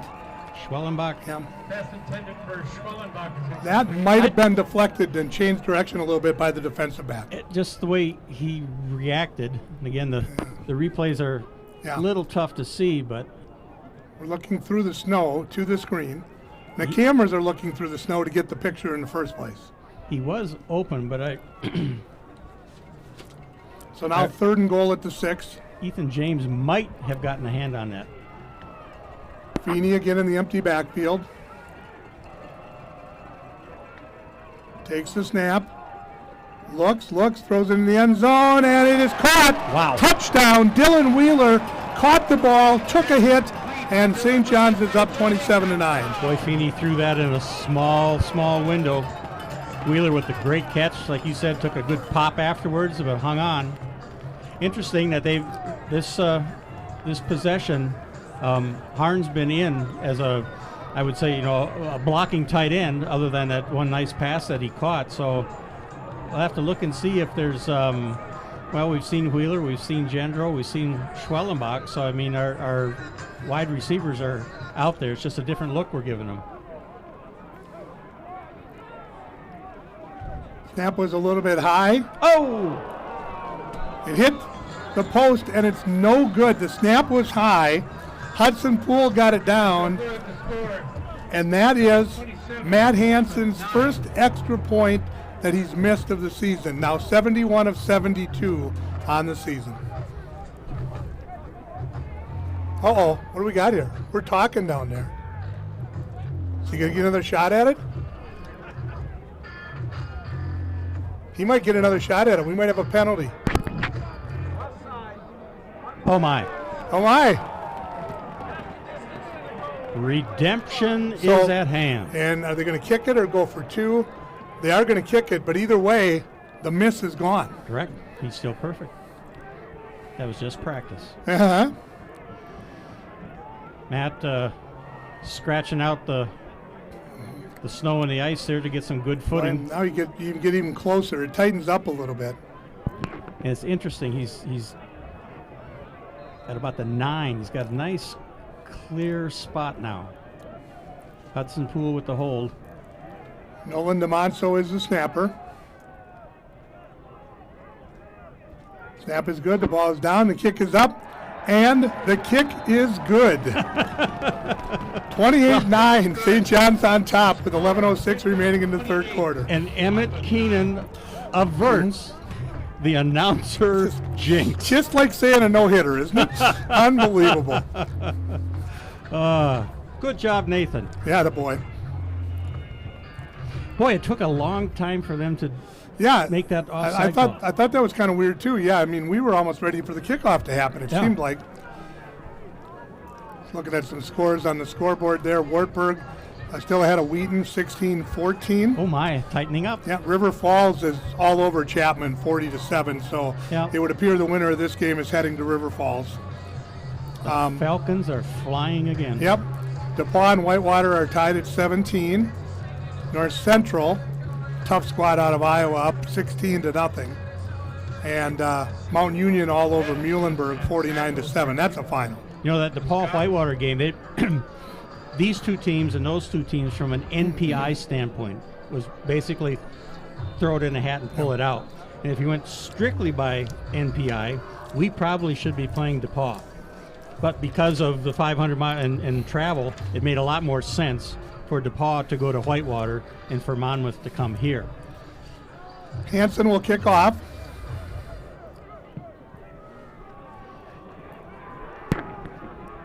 Oh, the ball's on the ground as it was dropped by the returner back there, and the Johnnies get down to cover. Double check, I don't know who the returner was. I think that was Julian Samuels, who has a touchdown catch in the game. And so, starting at their own 20-yard line, 19-yard line to be exact, will be Monmouth, and they are, I would say, at a point where they need a touchdown drive or need some points on the board. Yeah, this could be a make or break drive here for the Scots. And they are capable of making one. Deem looks like he's changing the play at the line of scrimmage. Yep. Rublik went to the other side. Back to pass. Has some time, throws over the middle, and the catch is made, and an open field is Chase Newman. Newman up the near sideline, and he's run down, but we think we have a penalty flag. I'm going to assume that that's a block in the back. Newman having a good day today. Jack St. Fleur ran him out of bounds on the near sideline. Newman, 6'3", 205, only a sophomore from Morrison, Illinois.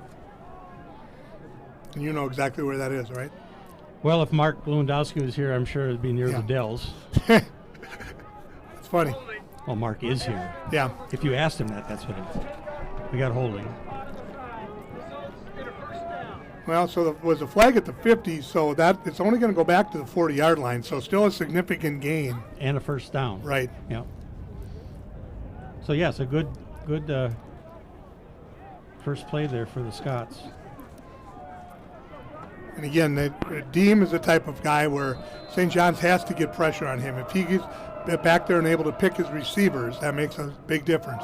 And here's the get to Rublik straight ahead. Rublik fights forward to about the 44-yard line. So a gain of 4 will make it 2nd and 6. Interesting. St. John's gave him a 6-man front look. So our regular front 4 with Getlicker and Danner lined up right outside our defensive ends. But Rublik took it right up the middle.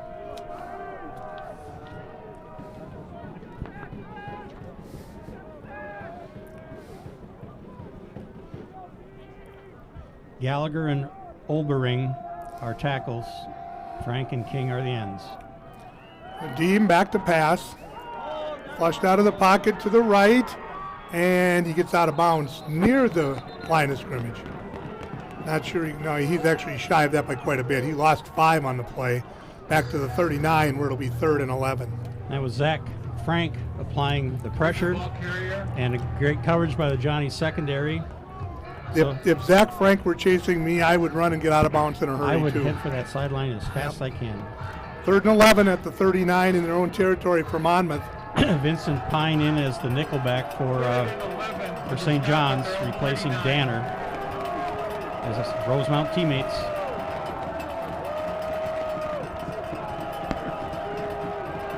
Down to 4 on the play clock. Team gets the snap with 1 second to play on the clock. Over the middle, Samuels with the catch, and he's shy of the first down. Got maybe 6 yards, 7 at the most, and it'll be 4th and 4, and I would assume that Monmouth will punt. Pass complete to Samuels. Yeah, that was one of those keep it in front of you type of defensive plays. Got some pressure on Deem. Might have. 4th and 4 for the Scots. It was still a good throw, a nice catch and run, but the Johnny defenders kept it in front of them. Sensabaugh to punt. Hagerly is the single safety back inside his own 20-yard line.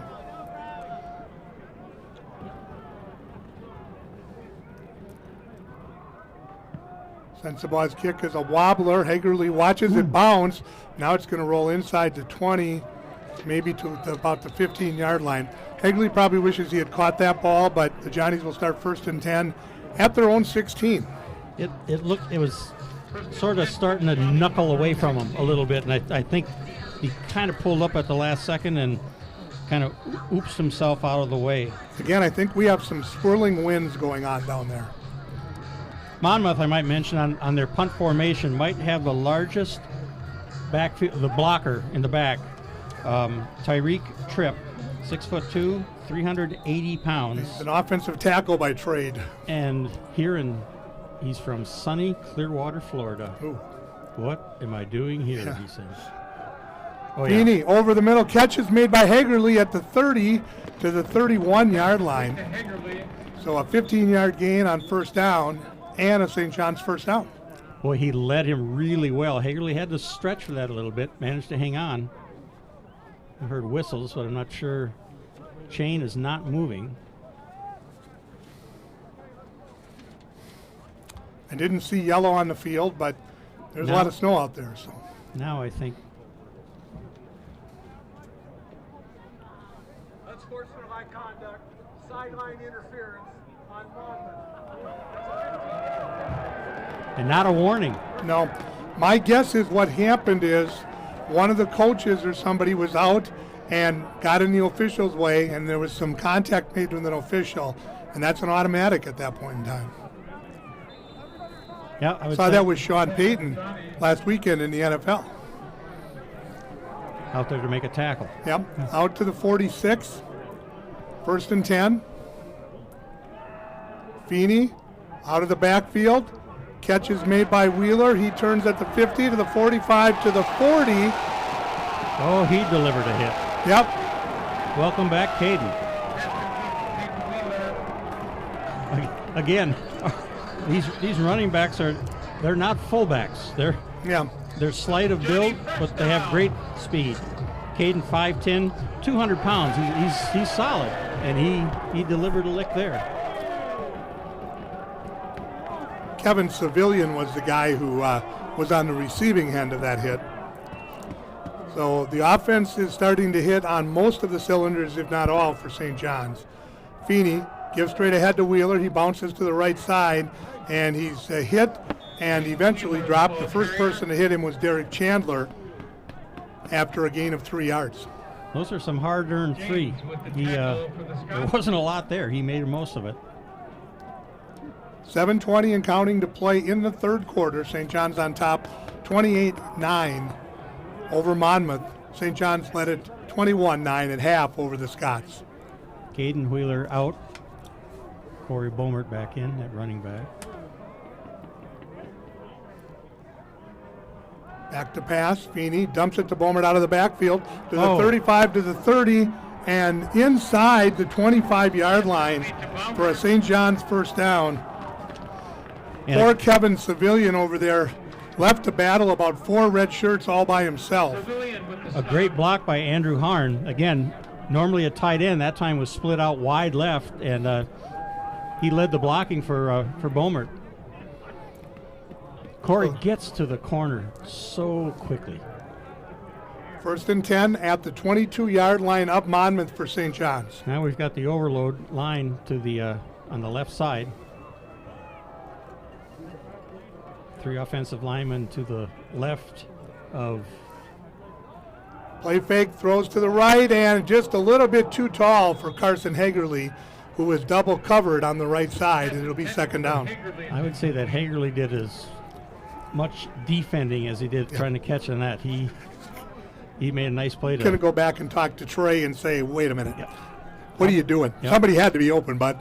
That was a nice one-handed deflection on his part.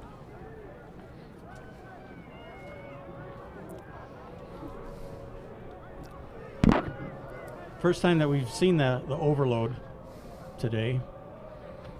Back to conventional blocking now. So Feeney gives straight ahead to Bomert on the second down play, and he powers his way down around the 15-yard line. It'll be 3rd and short for St. John's. Great block by Joey Gendro.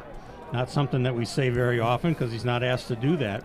But he was lined up on the left on the wing outside of the tackle and cut back to the middle, delivered a nice block, and Corey cut right behind it.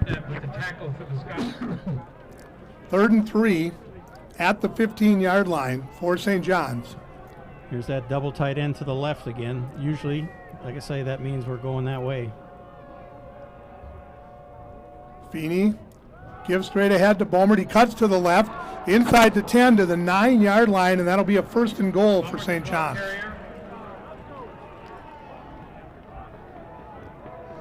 Yep, good execution of that play. Civilian with the tackle. Civilians. It's so much easier to pronounce than it was when I first saw it. We're not even going to tell people how it's spelled because we had no shot. I lost sleep last night over that one. In Sea Caucus. The folks from Monmouth were here today said, it's Civilian. I said, sure it is. Sure. Works for us. 1st and goal at the 9. Blitz. Feeney, here comes the blitz, gets the pass off. Oh! The defender fell down. Wow. Yep. And trying to cut inside of that was Hagerly. It was Armani Carrillo who had fallen down. And it would have been a touchdown had he been able to keep his feet and make the catch. Instead, it's just an incomplete pass, and it's 2nd and 9. That was Gavin Carpenter, strong side linebacker, coming on the blitz that time, and he was untouched. Trey had to unload it quick. 2nd and goal at the 9. Bomert is in the backfield with Feeney. Blitz again here. Play fake, throw, same play. And this time it is going to get in for a touchdown. Dylan Wheeler on that same play, cutting inside. They pick the blitz up, make the pass, and it's a touchdown, St. John's. Ethan James is down on the 5-yard line for Monmouth, their outstanding linebacker, defensive skills MVP. And I'm not sure exactly what he was holding, but his right leg is fully extended. I think it might be right shoulder. That'd be a huge loss for the Scots.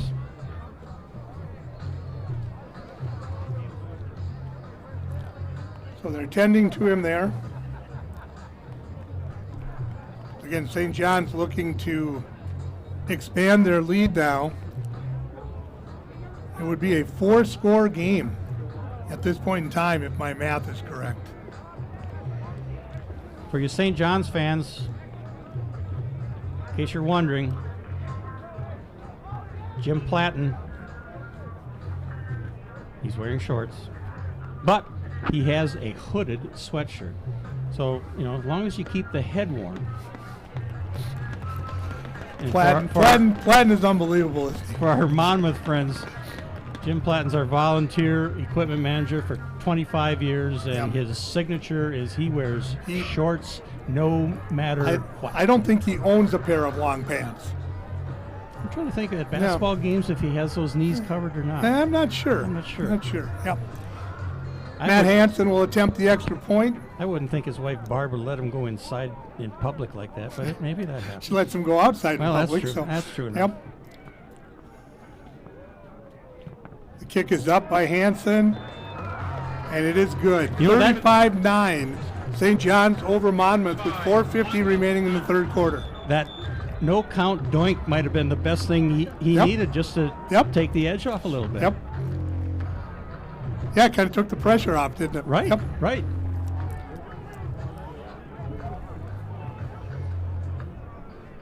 Well, as is often the case, one team's starting to impose their will. 4:50 left here in the third quarter. St. John's in control, 35-9. Well, and I mean, obviously Trey Feeney throws the ball well. He's had a lot of time to throw the ball. And if you're going to give credit, those 5 guys up front that are giving him a lot of time to throw the ball. And if you give Trey Feeney 4, 5, 6 seconds to throw the ball with the receiving core he has, he's going to find somebody open. It's just that's what's going to happen. And we should mention them all. Michael Boucher is the left tackle. Joe Vassalero, left guard. Barrett Van Doon is the center from Millard West High School in Omaha. Right guard Ian DeGrosse, and the right tackle Mikey Oftedal. They've been doing a great job today. Okay, so we just had an unsportsmanlike on the extra point against Monmouth, so that's going to be enforced on the kickoff here. So that means that Matt Hansen will kick off from midfield. Now, what do you do here? Do you just go ahead and kick it out of the end zone, let them start from the 20 or 20 or 25, or do you try to pop it up and make them make a play at the 5-yard line? Of course, they can fair catch if they want to. Yeah, knowing Gary, it's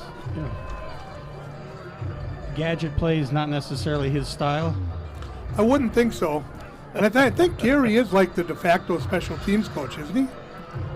Oh, okay. I'm pretty sure of that. I believe I've heard that before. Now I know where to send the emails. Well, it depends on what goes well. If they go well, it's Gary. If not, he tells it there's somebody else.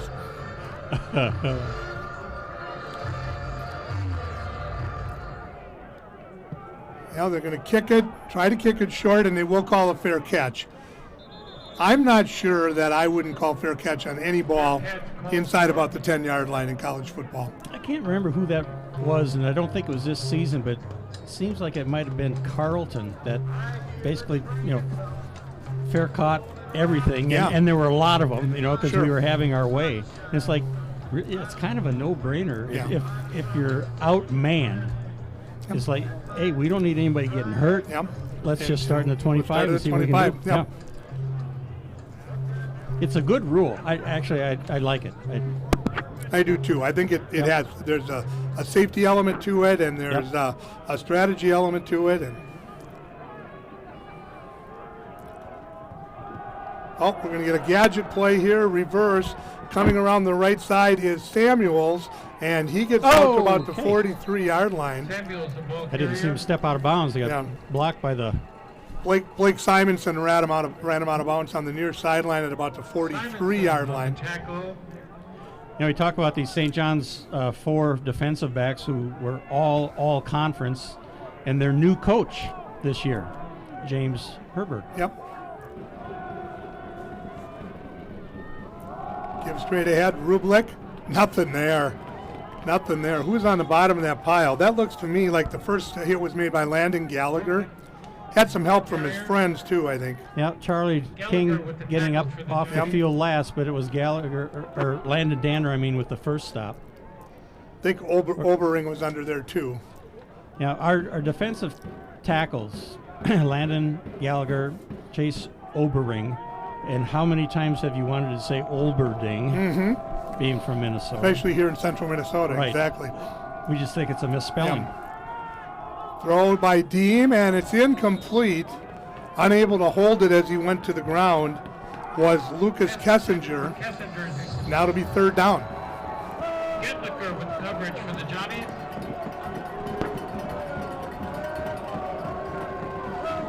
Johnnies are staying in their straight 4-3, despite the obvious passing down. Getlicker, McMahon. 3rd and 8 from the 45. Nope, my mistake. Danner is out, Pine is in. So we're in the nickel. Now it looks to me like Deem was changing the play at the line of scrimmage, down to 2 on the play clock. He takes the snap. Back to throw, has time down the right-hand side, intended for Samuels. Did he catch that ball? If he did, and I think we're going to get a pass interference penalty on St. John's too. Wow. But he caught that ball at the 15-yard line. Fantastic throw. Weston Hoyt was all over him, literally. And what a great catch. Julian Samuelson, who by way of Platteville, looks like this is his third school. Looks like he's from Illinois.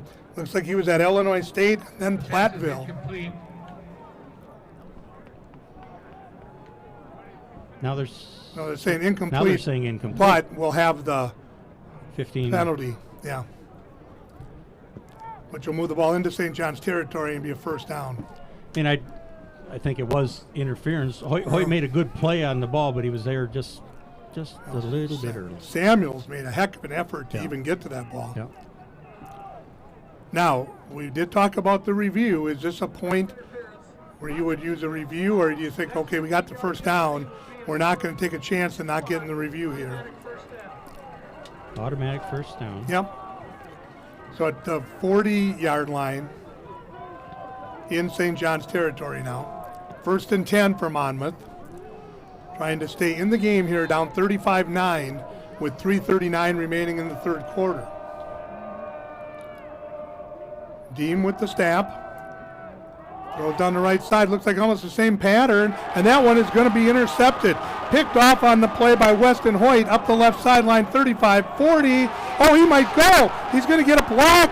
He's going to keep going, and he's finally tracked down at the 22-yard line. So they ran the same pattern. Weston Hoyt jumped that to the backside, and the interception returned all the way down into Monmouth territory at the 24. Yeah, no fool me twice on that one. Hoyt played that exceptionally well. I thought he played the previous play really well too. So for good for him. Little redemption there. A nice return. Weston Hoyt, a sophomore out of Forest Lake. I think he missed his first year due to injury, so I think he's got. I think he's a redshirt or a I freshman believe so. eligibility. Yeah, I think he's got. Yeah, 1st and 10 for the Johnnies. I think that's correct. I know last year when he played against Bethel, he had 2 interceptions against them. Had a great game. I thought Gary mentioned that he actually had a year under his belt. So here's the give off the left side, and nothing doing there for Caden Wheeler. In fact, a loss back to the 26. But clock running, 3:10 remaining in the third quarter. Yeah, Monmouth is kind of facing a situation where they Carpenter with the got to make a tackle. big play, force a turnover, something to keep St. John's off the board here. Feeney in the empty backfield in the pistol set. Takes the snap. Again, lots of time, throws, and Hagerly with a nice catch going down to the ground at the 20-yard line. The ball was low and a little bit behind him, and Hagerly scoops it in for a gain down to the 20-yard line, where it'll be 3rd and 7. Yep, Hagerly having I think it's going to end up being a career day for him today. He's came into the game with 32 catches for 374 yards. He's been Feeney's main target. Here comes that double tight end to the left again. So anticipate Beaumont heading our way.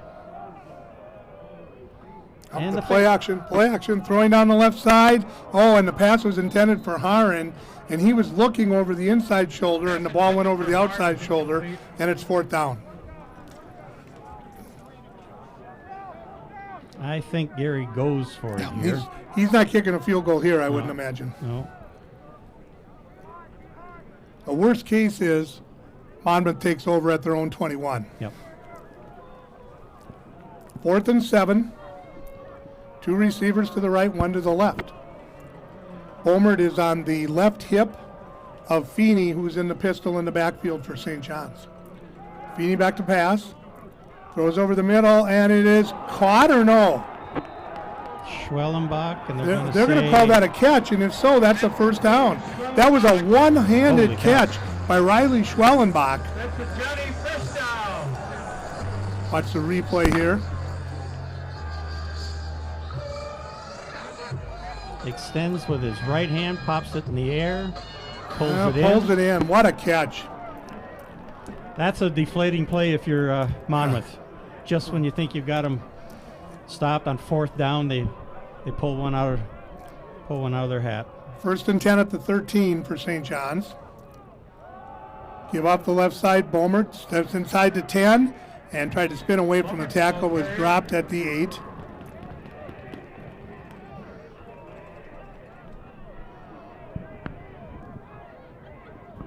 Snow continues to fall here in Collegeville. Probably not as hard as it was in the first half, but it is still snowing. Late with the tackle for the Scots. So Harn split out wide right this time. Hagerly and Wheeler to the left. Gendro out there with Harn.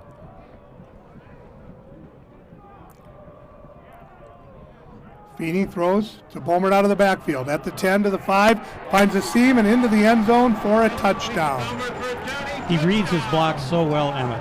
He's patient. He just reads them, and the quickness to cut off of them. So now 41-9.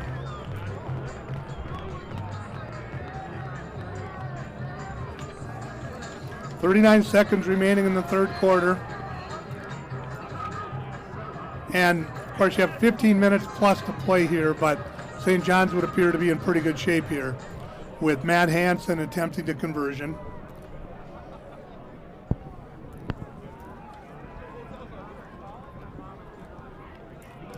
Ball is down, the kick is up, and the kick is good. 42-9, St. John's on top with 39 seconds remaining in the 3rd quarter. It'll be interesting to see in this 4th quarter when St. John's gets the ball back, do they change their offensive attack? You got this kind of a lead. Do you start running the ball a little bit more? Do you put Caden Wheeler and Corey Beaumont on the bench or on a shelf? We know we've got some other young running backs that certainly have skill and ability. It would appear that we're going to have a game to play next week. So it'll be interesting to see what the coaches want to do. So Corey Beaumont has a rushing touchdown and a receiving touchdown. Looking through here to make sure I didn't miss one, but Ziegler Harris. Ian DeGrosse getting a little tape applied to his left hand down here. All conference right guard for St. John's. Hansen to kick off.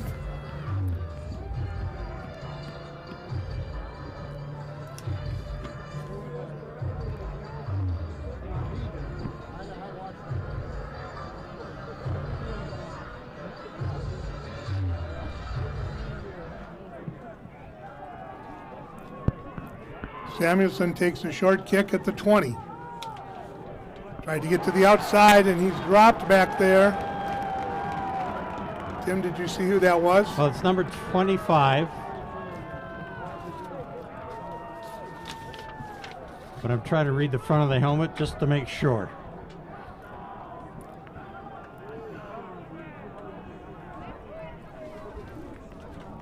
Hunter with the tackle for the Johnnies. Did you get it? Hunter. So that's Zachariah Hunter, yep. Stillwater area. Senior linebacker getting a chance.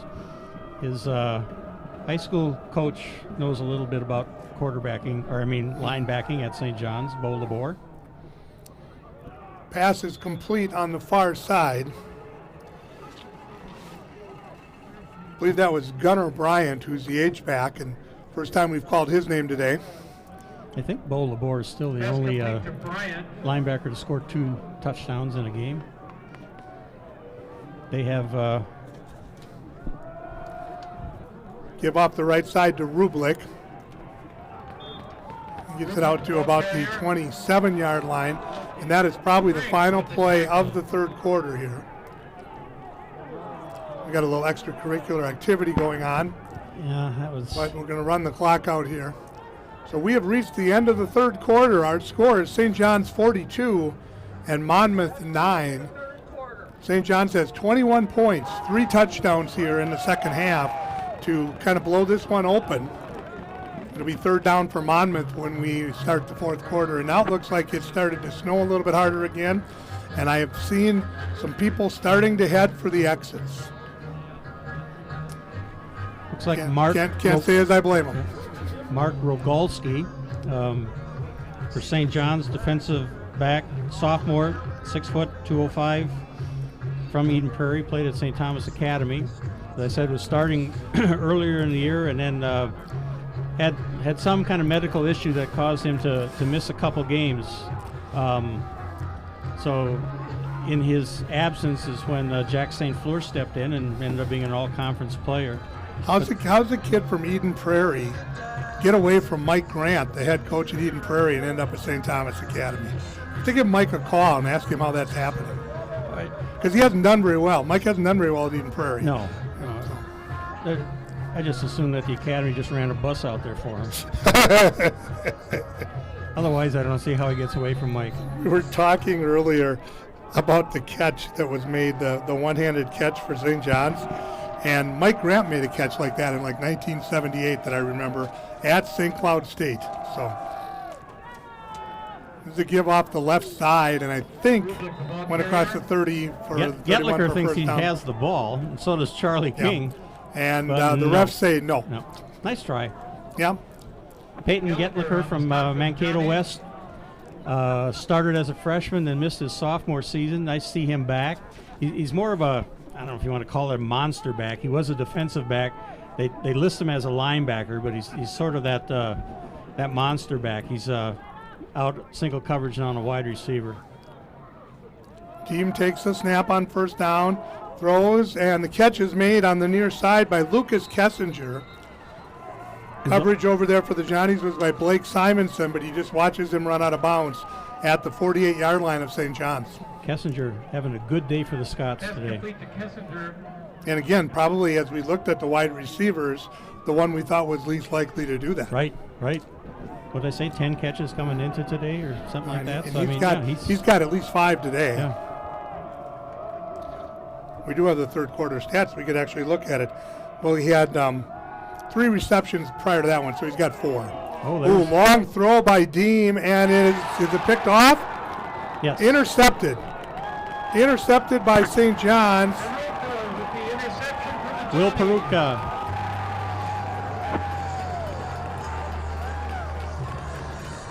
And if we didn't already had it, that might be your dagger right there. I assume this is okay to say this, but Will Peruka is my cousin. I'm sure it's okay to say that, yeah. Is Will okay with you saying that? The family tree is extended. I got to go out a couple branches to get there. But his mother, his last name is Glynn. And for those in Minnesota basketball or baseball who know something about Glynn, Jean Glynn. So you're saying that his mother is Jean Glynn's sister? No, uncle. Gene Uncle. is, so Gene would be this guy's great uncle. Oh, okay. Sure. Grandpa Glynn is Dennis Glynn. Yep. Here's a give off the left side for St. John's. So my brother Marty was the basketball coach at Waseca Sacred Heart for a number of years.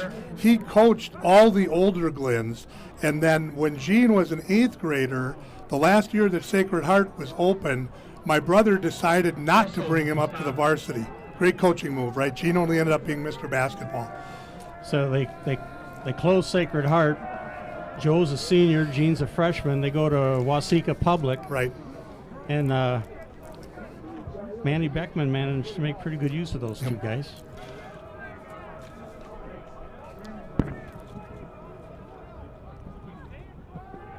Feeney's going to throw.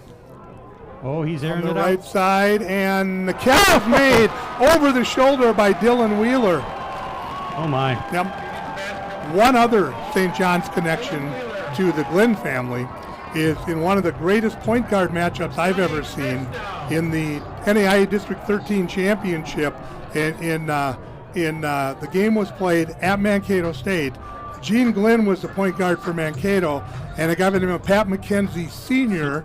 was the point guard for St. John's. And I think in the end result, Pat got the better of that battle, but those were two exceptional point guards doing battle in that game that St. John's won en route to going to the national tournament in Kansas City that year. An overtime winner for I Jim bet you Smith. were there, weren't you?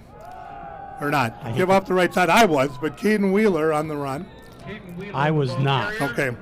I was up here on Monday for the semifinals, and they said, you got to come, because I was a trainer manager for those guys. You know, they were a couple years younger. Oh, you got to come to Mankato. I was teaching at the time.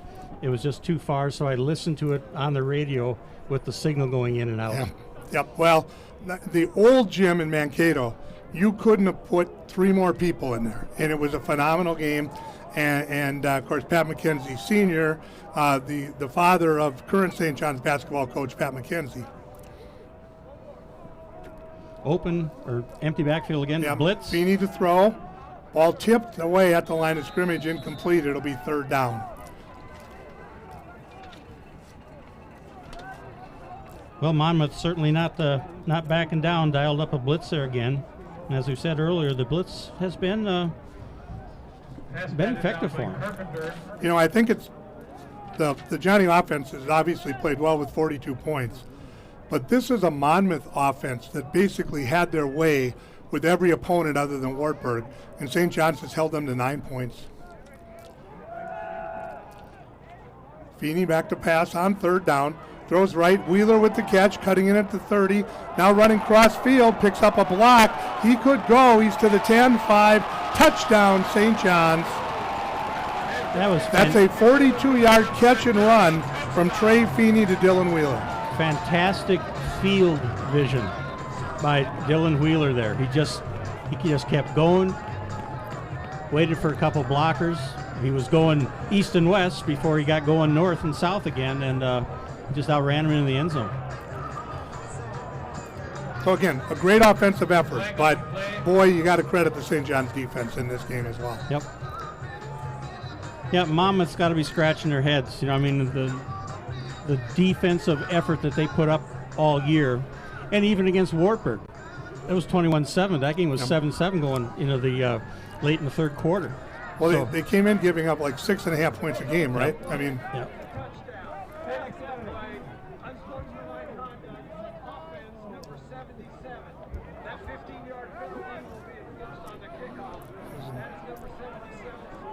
unsportsmanlike on Mikey Oftedal. Didn't see what happened at the end of the play there, but well, if he made a snow angel, it would have been noticeable. Would have been a big one. I think we would have seen it. Would have been a big one. Yeah. Yep. So it probably wasn't that. Matt Hansen will attempt the conversion. We have 11:27 to play, and the kick is good. 49-9. St. John's with 11:27 to play, and I think, like you mentioned, Tim, the next time St. John's has the ball for sure, we might see the likes of Xander Dittbenner at quarterback and a few other changes as well for the Johnnies. Yeah. I mean, at this stage of the game, with the conditions being what they are, slippery field, I mean, you just don't want something unfortunate to happen to anybody at any time, but especially now. I mean, this is it. Brian Backus that likes to say the competitive part of the game has ended. Mm-hmm. Yeah. And that's no knock on Monmouth. They came to play. And you wonder, and I know we talk about it all the time, but in high school football now, we'd be in a running clock situation. And you wonder if there's ever a point in college football that you look at something like that. You can do it by mutual agreement, I believe, and Xander Dipbenner is warming up on the sideline. Yep. So if Xander comes in, we will exchange left-hander for left-hander. Kind of unusual for the Monmouth fans. Emmett mentioned this earlier, but to begin the season, Dipbenner and Feeney were rotating, and it went into 4 games, if not 4 games, maybe 5. I think it was up at Concordia that they named Trey the starter, and it was really a matter of, by rotating them every couple series, neither one of them was really ever able to get rhythm going, and so obviously it turned out well, but let's hope Xander gets a chance to show what he can do. Hansen will kick off.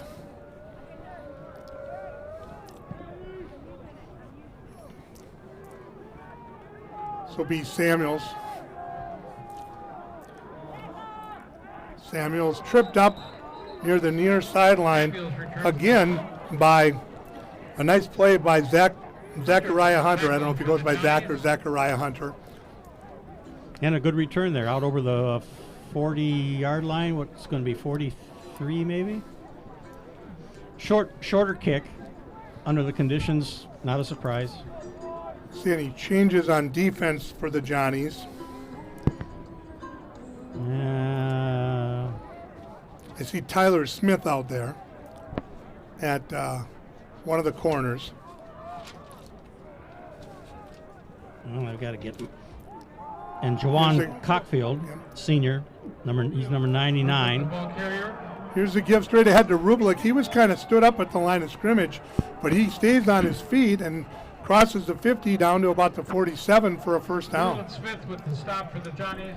Cockfield had seen some action early in the year. Grady Minareth from Cold Spring also out there.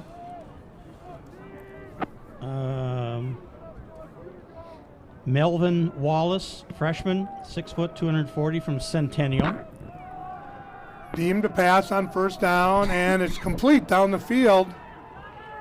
Run out of bounds on the far sideline down by the 20-yard line is Jeremiah Williams. Pass complete, Williams. Coverage on the play, was that 19? Was that Adam Shavy? It was number 19, yep. Yep. So Jack St. Fleur still back in there. Rogalski.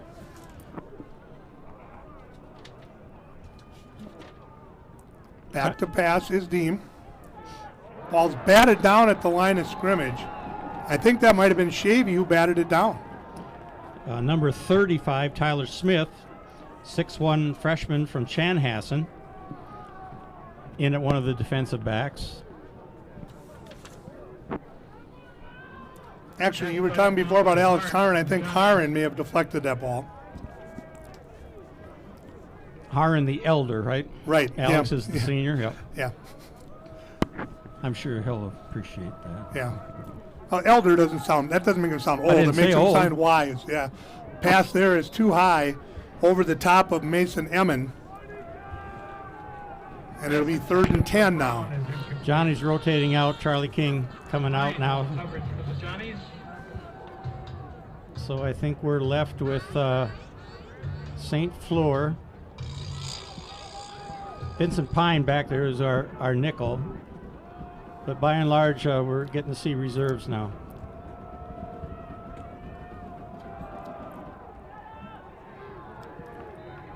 And Roblick keeps roaming. Rublik, yep. They're, and I think I also see out there number 80, Timmy Lawal. Tackle for the Johnnies. And I have to say with a little bit of pride, Timmy is a freshman from St. Cloud Cathedral High School, who's kind of fought his way up the depth chart here towards the end of the year. Fine young man. Timmy's a good kid. So Well, very cool for these kids to get a chance to play in a playoff game at home. 4th down for Monmouth.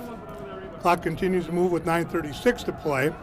Deem throws towards the end zone, incomplete. Pass was intended by Williams. The coverage back there was by Jack St. Fleur, and that'll turn the ball over on downs. So St. John's will have the ball and a 40-point lead with 9.5 minutes remaining to play. Well, it is our starting offensive line, and it will be Xander Dittbender at quarterback, which the fact that he gets to play in front of our starters is great for Xander. You know, with Xander, the kid that decided to come back for an extra year, graduated, came back as a grad student, came back and remained part of the program, not exactly knowing what would happen, and you have to feel good that he's getting an opportunity to play here in this playoff game. Give straight ahead on the play. Pick up who the running back was here in a little bit. Mason Delzer. It was Mason Delzer. We talked about him. No, he got quite a few opportunities in the last regular season games, and I thought maybe he might get a few more carries today, but they really didn't. Wasn't the kind of game for that. They were throwing the ball.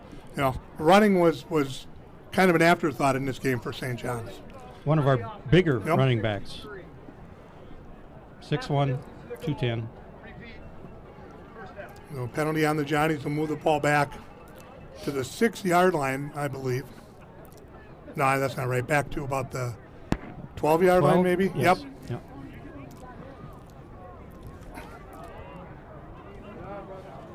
Clock should start once the ball's ready for play here. Johnny's up 49-9, and now the snow continues to get a little bit more brisk, and snow's moving left to right, which can't be a good thing. That means there's got to be some wind out there. Charlie Plum, number 88, in at tight end, playing that wing position behind Harn.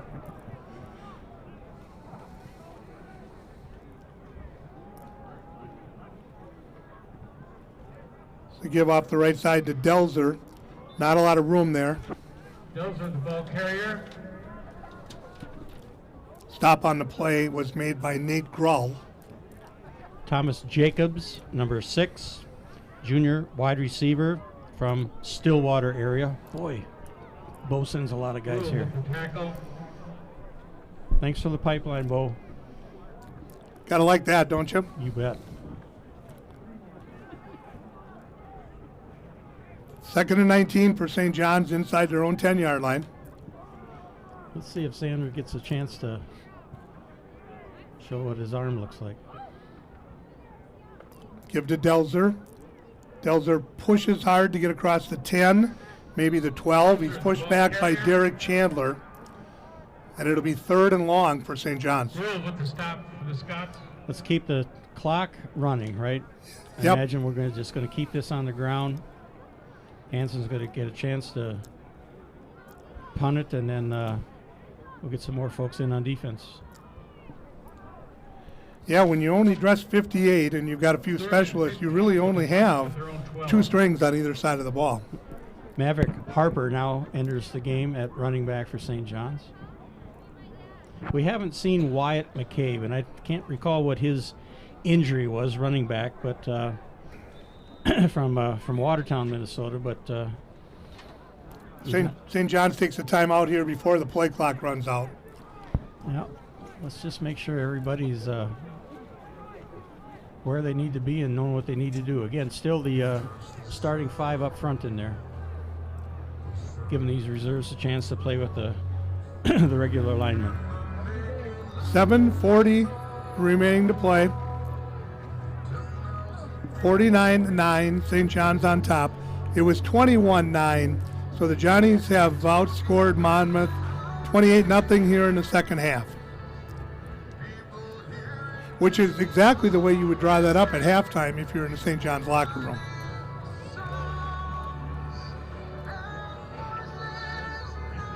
It appears that St. John's is on their way headed to River Falls next week. That'll be a noon start in River Falls.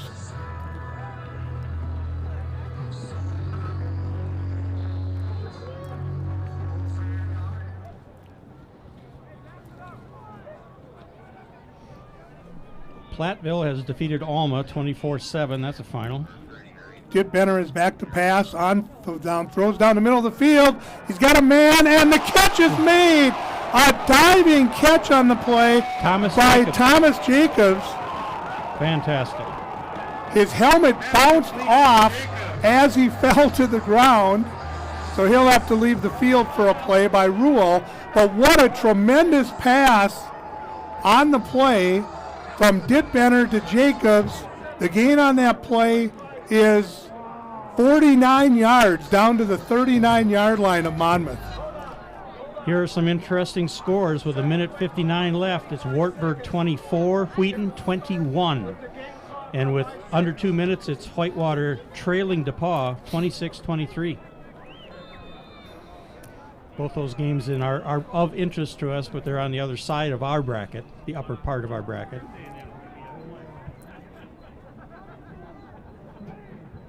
Johnny's inside the 40, first down. Here's the give off the left side. Gain of about 2 yards on the play for Maverick Harper. That'll be one Thomas Jacobs will remember for a long time. Oh, my goodness. That was great. Joe Vassalero, left guard, comes out. He's probably done for the day. I would expect we're going to see more of that. Joey Molberg is in as a wide receiver. Also Sam Nolan out there as a wideout. Jacob Lopow, 6'7" sophomore from Rocori, now in at left guard. So give straight ahead to Harper. Oh, and he busts through into the secondary and all the way down to the 18-yard line. A 20-yard gain on the play for Maverick Harper. Chandler with the tackle. Just straight ahead running by Maverick. Just put his head down, covered that ball with 2 arms. We'll be under 6 minutes to play when St. John's takes the next snap. Nice to see Joey Molberg back in action. If I recall correctly, he had some injury issues. Great special teams player for St. John's, getting a chance to see some action now on offense.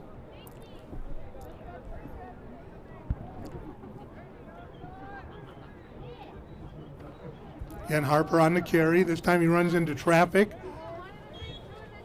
and is dropped for a gain of only about 2. Secaucus with the tackle. There's a Secaucus mention, and again, one of the few times today St. John's has been very effective in neutralizing the outstanding defensive lineman. Clock continues to move with 5:15 remaining to play. 2nd and 8 for St. John's at the 16-yard line, maybe 17-yard line.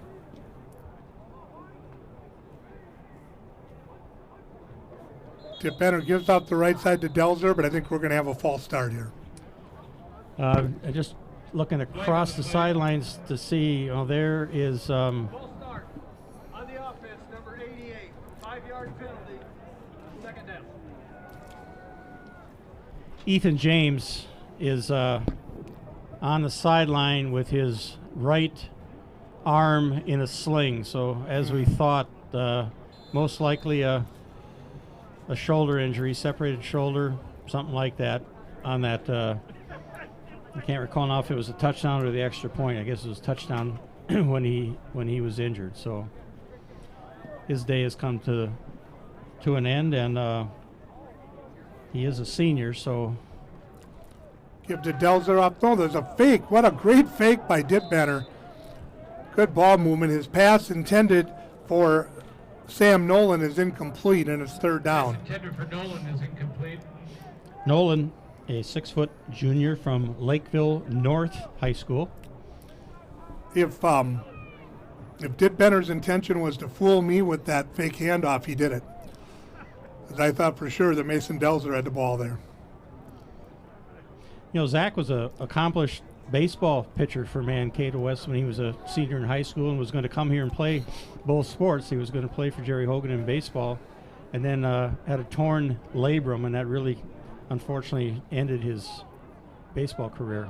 Sander throws out of the backfield, and the pass is complete. Pass complete to Charlie Gain of a Plum. couple of yards. It's Charlie Plum making Charlie that Palm, catch. yep. He got that big brace on that left knee. Brown with the stop. Yeah, and you know what?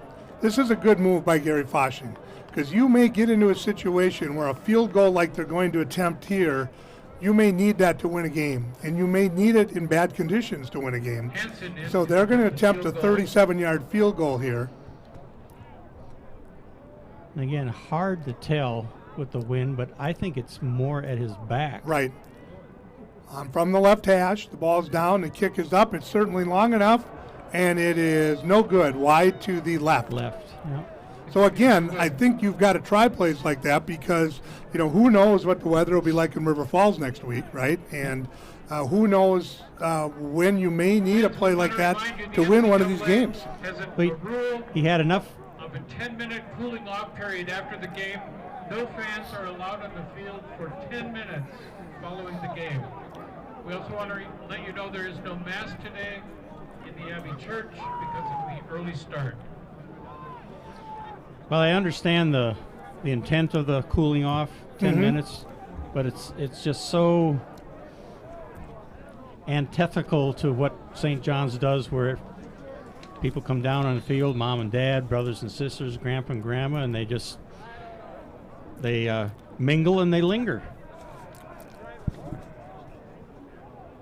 So we have a new quarterback. No, that is still Deem. Give straight ahead for Monmouth.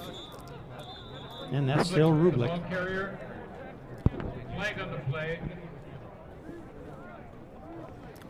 Going to have an illegal shift or illegal motion on Monmouth here.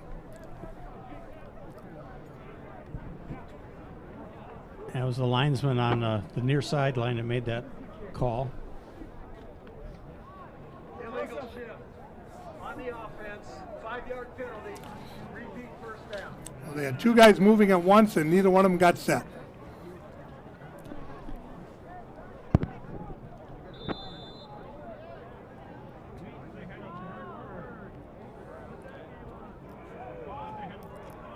Charlie Reichs, senior defensive back from Breck, number 22. Rublik bounces out to the outside on the play. Ball carrier. Gets out to about the 28-yard line. And It'll if we mess up and do a double number error, our apologies. We would never do that. We Well- would never make a mistake. Well, not on purpose. You know, not at least that you know. Second and 2 for Monmouth. Again, Rublik tries to bounce to the outside and does, and picks up the first down and more. Rublik's the ball carrier. Gets it out across the 45 to about the 47-yard line. Under 3 minutes to play now. Clock continues to move. Rublik only a junior. Johnny's will be at River Falls next Saturday, a noon start.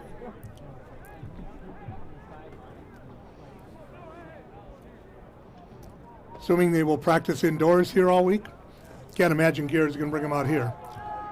Back to pass is Deem, throws right side. The catch is made Williams, by Jeremiah Williams.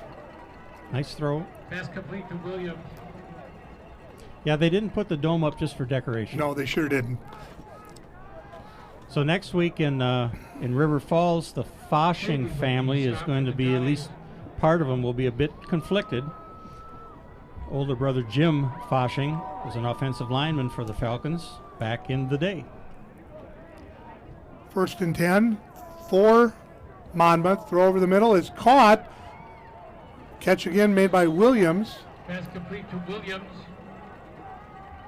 That Smith with is to the tackle. 34-yard line where it's 1st and 10, and we've reached the 2-minute timeout. So 2 minutes remaining to play. 49-9, St. John's on top. They'll be moving to 10-1 on the season. Monmouth will end at 9-2. The Johnny's scoring 28 second half points here after the game was 21-9 at the half.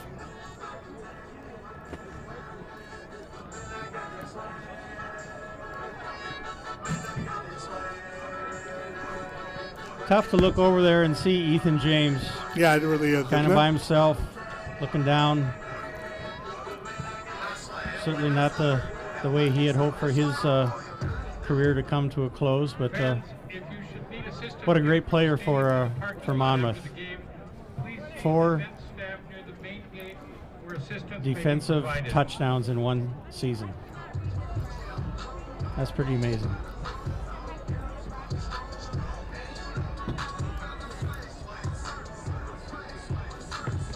Well, the officials with their huddle to get everybody on the same page. We're good to go. It's 1st and 10, 34-yard line of St. John's territory for Monmouth. Team takes the low snap. Back to pass. Throws over the middle. The catch is made. And into the end zone is Williams. Jeremiah Williams. Also only a junior. 5'8", 195 from Oviedo, Florida. If you say so. I think that's also near the Dells. There must be a Dells in Florida. There must be. Sorry, Monmouth folks. Inside joke. Yeah.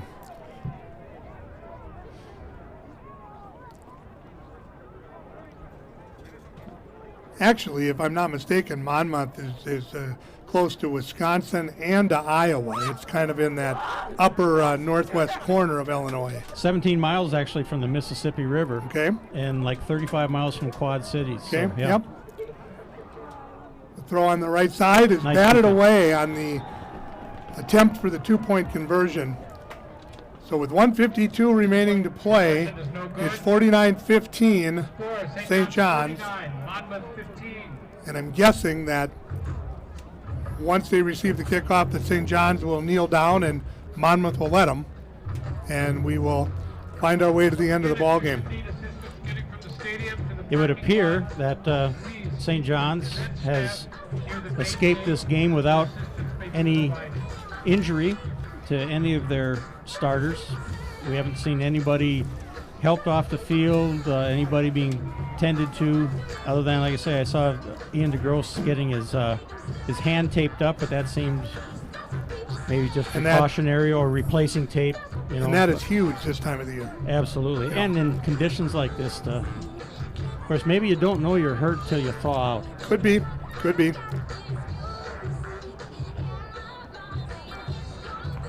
Well, it's going to be a good, a happy ending to a Thanksgiving weekend for St. John's and a tough ride home for the Fighting Scots. Still a fantastic season, though. They just announced that Wartburg is behind. Wheaton was ahead. If Wheaton pulls that out, that will be the second top seed knocked out today. Christopher Newport was beaten earlier today. Upsets happen. Sensabaugh will attempt the onside kick, and it's not going to go the 10 yards before it goes out of bounds. So I think St. John's going to elect to take the ball right there. Not that that will matter at this point in time.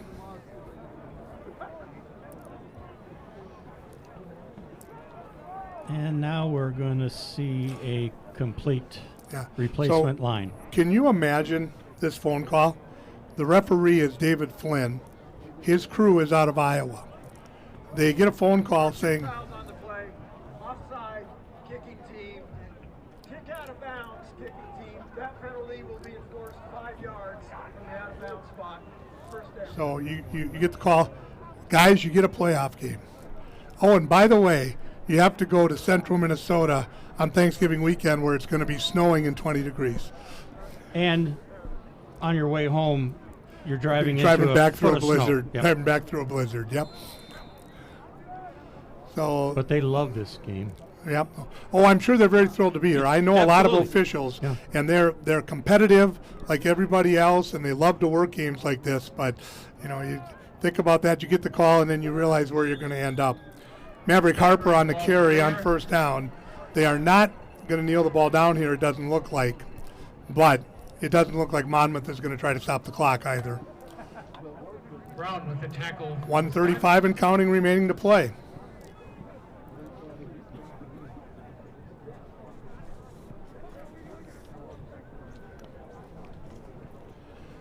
So if Wheaton were to win and St. John's were able to win next weekend, it's possible we could be back here in mid-December, correct? I'll show up. I'm sorry, we were just told that that game is final, that Wheaton has beaten Wartburg. Wow. That is a final score. Holy cow. Wow. So now the Johnnies will take a kneel down. So here's what we know. St. John's is going to win this game 49-15. The Johnnies will be at River Falls next Saturday with the potential to possibly be home on December 13th. I want to take time to thank our crew today, our student crew of Torrin, Owen, Aiden, Logan, Brady, and Hayden. The head of sports marketing at St. John's University is Jim Gallardi. Our associate producer and director today was Brooks Imdick, and the executive producer and engineer of our crew today, Adam Bauer. Our thanks to the St. John's University athletics staff and the Colonel, Ryan Klinkner, for everything they've done for us today. St. John's wins by a score of 49-15 over Monmouth. The Johnnies will be at River Falls next Saturday. Tim, been a pleasure. Second time we've done this. Let's hold out hope we can do this again in 2 weeks. What do you say, buddy? Hey, we're 1-1. Let's hope for an opportunity to break that tie. Pretty, that's fantastic. For Tim McNamara, I'm Emmett Keenan. St. John's wins today by a score of 49-15. Thanks for being with us.